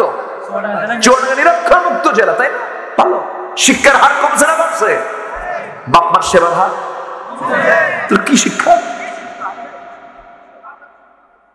এমন শিক্ষা ঠেলায় বাবার কপালে ভাত জোটে না। দুঃখ লাগে। গাজীপুরে গেছি, মাহফিল ছিল, ওখানে বৃদ্ধাশ্রম গড়ে উঠেছে। আমাদের সেগুলো ছিল না তো আগে। বৃদ্ধাশ্রম গড়ে উঠেছে, সেখানে কিছু বুড়ি মানুষ সেখানে আশ্রয় নিয়েছে। আমি ঢুকলাম ভিতরে, ঢুকে একজনকে প্রশ্ন করলাম, আপনি এখানে কেন? আপনি কি করতেন? বড় অফিসার ছিলেন, ছেলেরা বড় ডাক্তার, বড় চাকরিজীবী, বিসিএস ক্যাডার। তো বললাম যে আপনি এখানে কেন? আমার সন্তানদের দেখার সময় নাই আমাকে, ওরা খুব ব্যস্ত আছে, ওরা আমার এখানে থুয়ে গেছে। যেই সন্তান বুড়ো বয়সে বাপ মাকে দেখার সময় পায় না, ওটা কি বাপের সুসন্তান না কুসন্তান? কুসন্তান। সেই শিক্ষার মুখে থুতু মারি যে শিক্ষার মধ্য দিয়ে সন্তান বাবার খেদমত করতে না আসে। এজন্য শিক্ষা শুধু হলে হবে না, লাগতে হবে সুশিক্ষা। কি শিক্ষা বলে? সুশিক্ষা। এলাকায় যারা আজকে এখানে যারা আছেন, প্রত্যেকের কাছে আমার আরজ, হক নষ্ট না করি। আগে নিজের মুখে খাবার না বাপ মার মুখে খাবার? ভালো করে বলেন। আগে বাবা মার মুখে, আগে নিজের ঘর না আগে বাবা মার ঘর? কারণ আমি পৃথিবীতে এসেছি কার দয়ায়? বাপ মার দয়ায়। বাপ মা দয়া না করলে আমি কি বড় হতে পারতাম? তার বিনিময় দিতে হবে না? অবশ্যই দিতে হবে। আল্লাহ তাআলা এগুলো হক আদায় করার তৌফিক দান করুন। জোরে বলি আল্লাহুম্মা আমিন। এই কথাগুলো আমি প্রয়োজন মনে করছি বলেই একটু একটু করে সব দিক থেকে বলার চেষ্টা করছি। শুধু আপনি শুনছেন না কথাগুলো, এই কথাগুলো চলে যাচ্ছে, গোটা পৃথিবী আমাকে দেখছে, কোটি কোটি মানুষ এই আলোচনাগুলো শুনবে, আমাকে কথাগুলো বলতে হচ্ছে। রাগ করতেছেন নাকি আপনারা? ছেলের জন্য মালটা কিনে আনে, মালটা কিনে এনে মার সামনে দিয়ে যায়, সন্তানকে মালটা খাওয়ায়। হঠাৎ করে প্যাকেট থেকে একটা মালটা পড়ে গেছে, তখন বুড়া মা বলতেছে, বাজান কি পড়লো বাজান? বাবা, মা তোমার ছেলে বল পড়ছে। তোমার ছেলে কি পড়ছে? বল পড়ছে। মাকে একটা মালটা দিতে চায় না, একটা বেদনা দিতে চায় না। কি পাষণ্ড, নির্মম, হৃদয়হীন সন্তান এগুলো। আছে না নাই? না, শুধু দোয়া করলেই হবে না, তাদের পাশে আমরা দাঁড়াবো। জোরে বলি ইনশাআল্লাহ, আর জোরে বলি ইনশাআল্লাহ। আমার নবী যে বয়ান করছেন একদিন, জানো কি সাহাবীরা, বনী ইসরাইল যুগে 3 যুবক কোথাও আশ্রয়, কোথায় বেড়াতে গিয়ে প্রচন্ড ঝড়ের কবলে পড়ে গেল। সহিহ বুখারীর বর্ণনা, এটা সিয়াসিত্তার হাদিস, তাই না? বাস রাসূল বলেন তোমাকে জানো খুঁজে আপনি আমাদেরকে বলেন। বললেন পাহাড়ি একটা ঝড় আসলো, সেই পাহাড়ি ঝড়ের মধ্যে এরা কোথায় যাবে? একটা পাহাড়ি গর্তের মধ্যে আশ্রয় নিল। এত বৃষ্টি হলো, বৃষ্টির প্রবল বর্ষণে গর্তের মুখে এসে উপর থেকে বড় একটা পাথর এসে মুখটা চাপা পড়ে গেল, বের হতে পারে না। চরম টেনশন, মৃত্যু ছাড়া কোনো উপায় নাই। এই তিনজন আল্লাহর গোলাম যুবক তিন দিক হয়ে চোখের পানি ফেলে ফেলে কাঁদতেছে। এক যুবক বলতেছে আল্লাহ জীবনে তেমন কোন আমল করতে পারি নাই, তবে আমি একটা আমল আমি করেছি, সেটা হলো আমানতের খেয়ানত করি নাই। সেটা হলো এক শ্রমিক আমার কাছে কাজ করেছে সকাল সন্ধ্যা, সে তার পাওনা নিতে পারে নাই।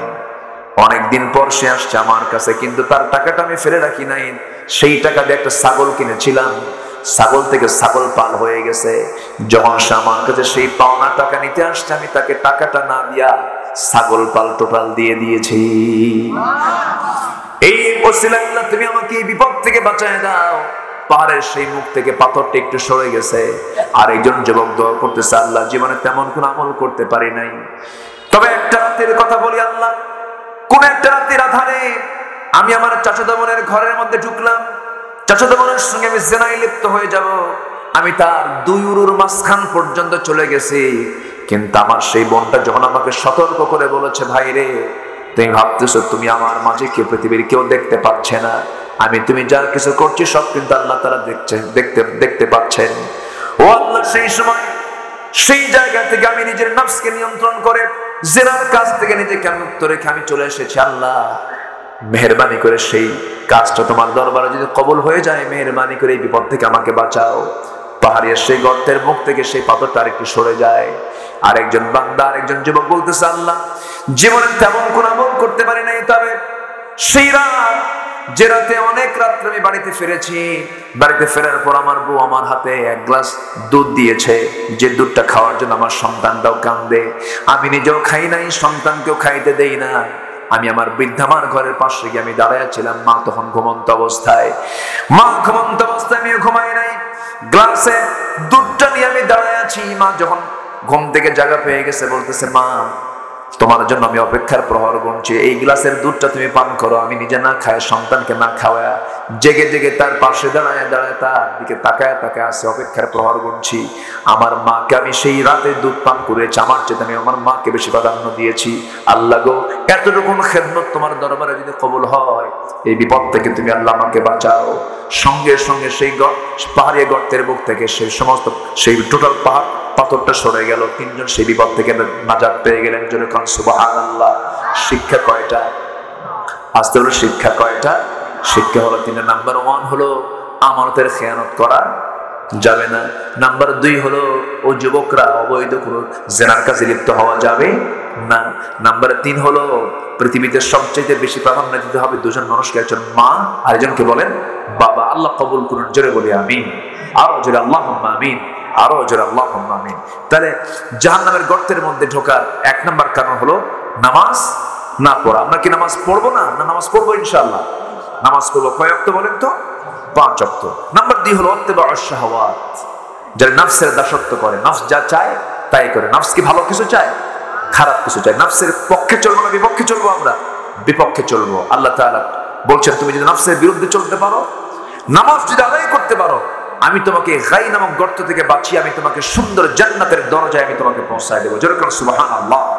আল্লাহ রাব্বুল আলামিন আমাকে আপনাকে এই সুন্দর সুন্দর আমলগুলো করার তৌফিক দান করুন। জোরে বলি আল্লাহুম্মা আমিন। অনেক প্রতিকূলতার মাঝে আজকের মাহফিলটা সম্পন্ন হয়েছে। প্রতিকূল পরিবেশে অনেক দূর থেকে অনেক শ্রোতা আজকের মাহফিল আসতে পারেন নাই, আসার সাহস পান নাই, পরিবেশ পান নাই। যেটাই হোক ফেরি আলহামদুলিল্লাহ। জোরে বলি আলহামদুলিল্লাহ। আল্লাহ তুমি মাহফিলকে কবুল করো, ভাইদেরকে কবুল করো, আমাদের সকলকে তুমি আল্লাহ একসঙ্গে একে আরশের ছায়ায় তুমি আমাদেরকে হাসর নাসর হওয়ার তৌফিক দিয়ে দাও। এই আশাবাদ কামনা করছি। সবাই নামাজের মতো করে বসি। আমরা চাইবো কার কাছে বলেন তো?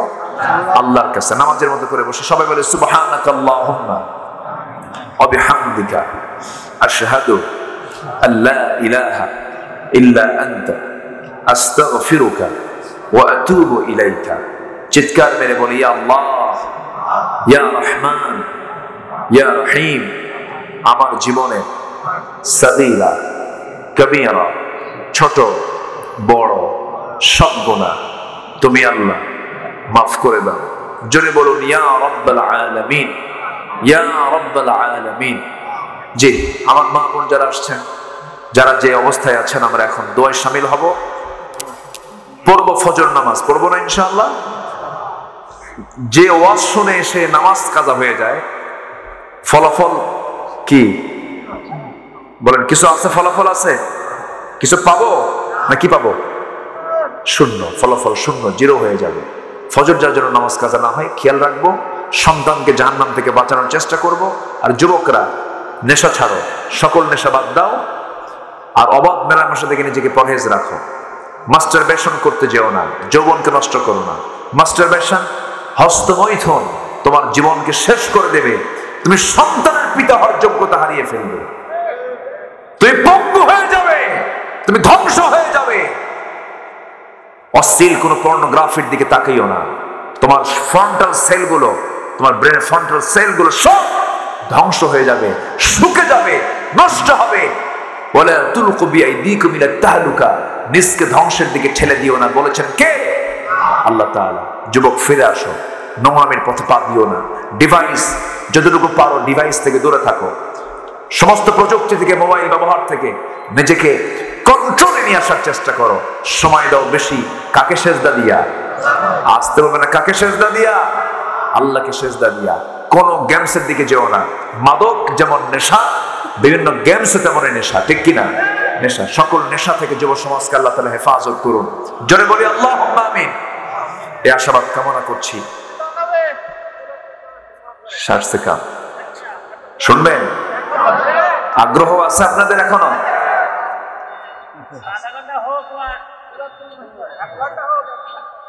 আলহামদুলিল্লাহ।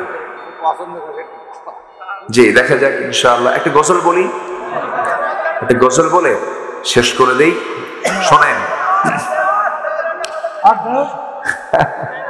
না, আবেগ তো থাকবেই। চাবেন তো আপনারা অবশ্যই যে আলহামদুলিল্লাহ। আমি দোয়া চাচ্ছি সবার কাছে, সবাইকে আমার জন্য দোয়া করবেন। আমি সবার কাছে দোয়া চাই, দোয়া করবেন না? আল্লাহ যেন আমাদেরকে, আমাদের এই সম্পর্ককে আল্লাহ তাআলা যেন হাসর পর্যন্ত গড়ায় দেন। জোরে বলি আল্লাহুম্মা আমিন। কে মাইকের আওয়াজ আবার ভিন্ন হলো কেন? হ্যাঁ, ও গজলের জন্য করে দিলেন, তাহলে আওয়াজের জন্য খারাপ করলেন কেন? হ্যাঁ, এই আওয়াজই তো ভালো ছিল আগে।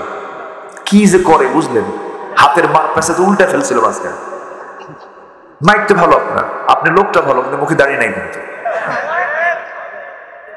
আচ্ছা, ওয়াজ বেশি শোনে কারা কোন? বলেন বলেন বলেন। তারা কি একদিন না সব দিন মুখে দাঁড়িয়ে নাই? আল্লাহ আমার ভাইকে তুমি দাঁড়িয়েওয়ালা বানো। রাগ করলেন নাকি আবার? জোরে বলি আল্লাহুম্মা আমিন। জি, খুব সুন্দর, আলহামদুলিল্লাহ। আমি তো ওয়াজের মধ্যে কিন্তু আমি বলে ফেলছি গজল, বলছি না? আর বলতে হবে? আজান দিলে তো বুড়া চাচার আবার ফজর নামাজ পড়বে। এলোকে কাবার ধারে আধার চিরে চিনিস না কি রে, ওকে ও মা আমেনার কোল জোড়ে চা জানিস না কি রে।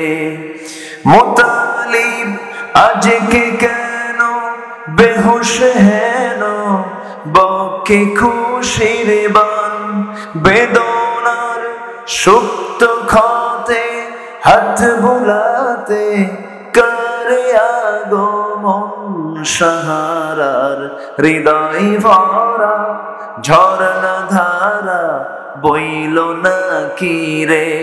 এলোকে কাবার ধারে আধার চিরে চিনিস না কি রে। আমিও সেই সে নবীর দীপ্ত রবির আশিক দিওয়ানা, রাহে তার যা কিছু সব বিলাহি সব দেবই নজরানা জিহাদের ময়দানে তাই যাই চলে যাই স্বপ্ন আঁকিরে এলোকে কবর ধারে আধার চিরে চিনিস না কি রে ওকে ও মা আমেনার কল জোড়ে চা জানিস না কি রে এলোকে কবর ধারে আধার চিরে চিনিস না কি রে।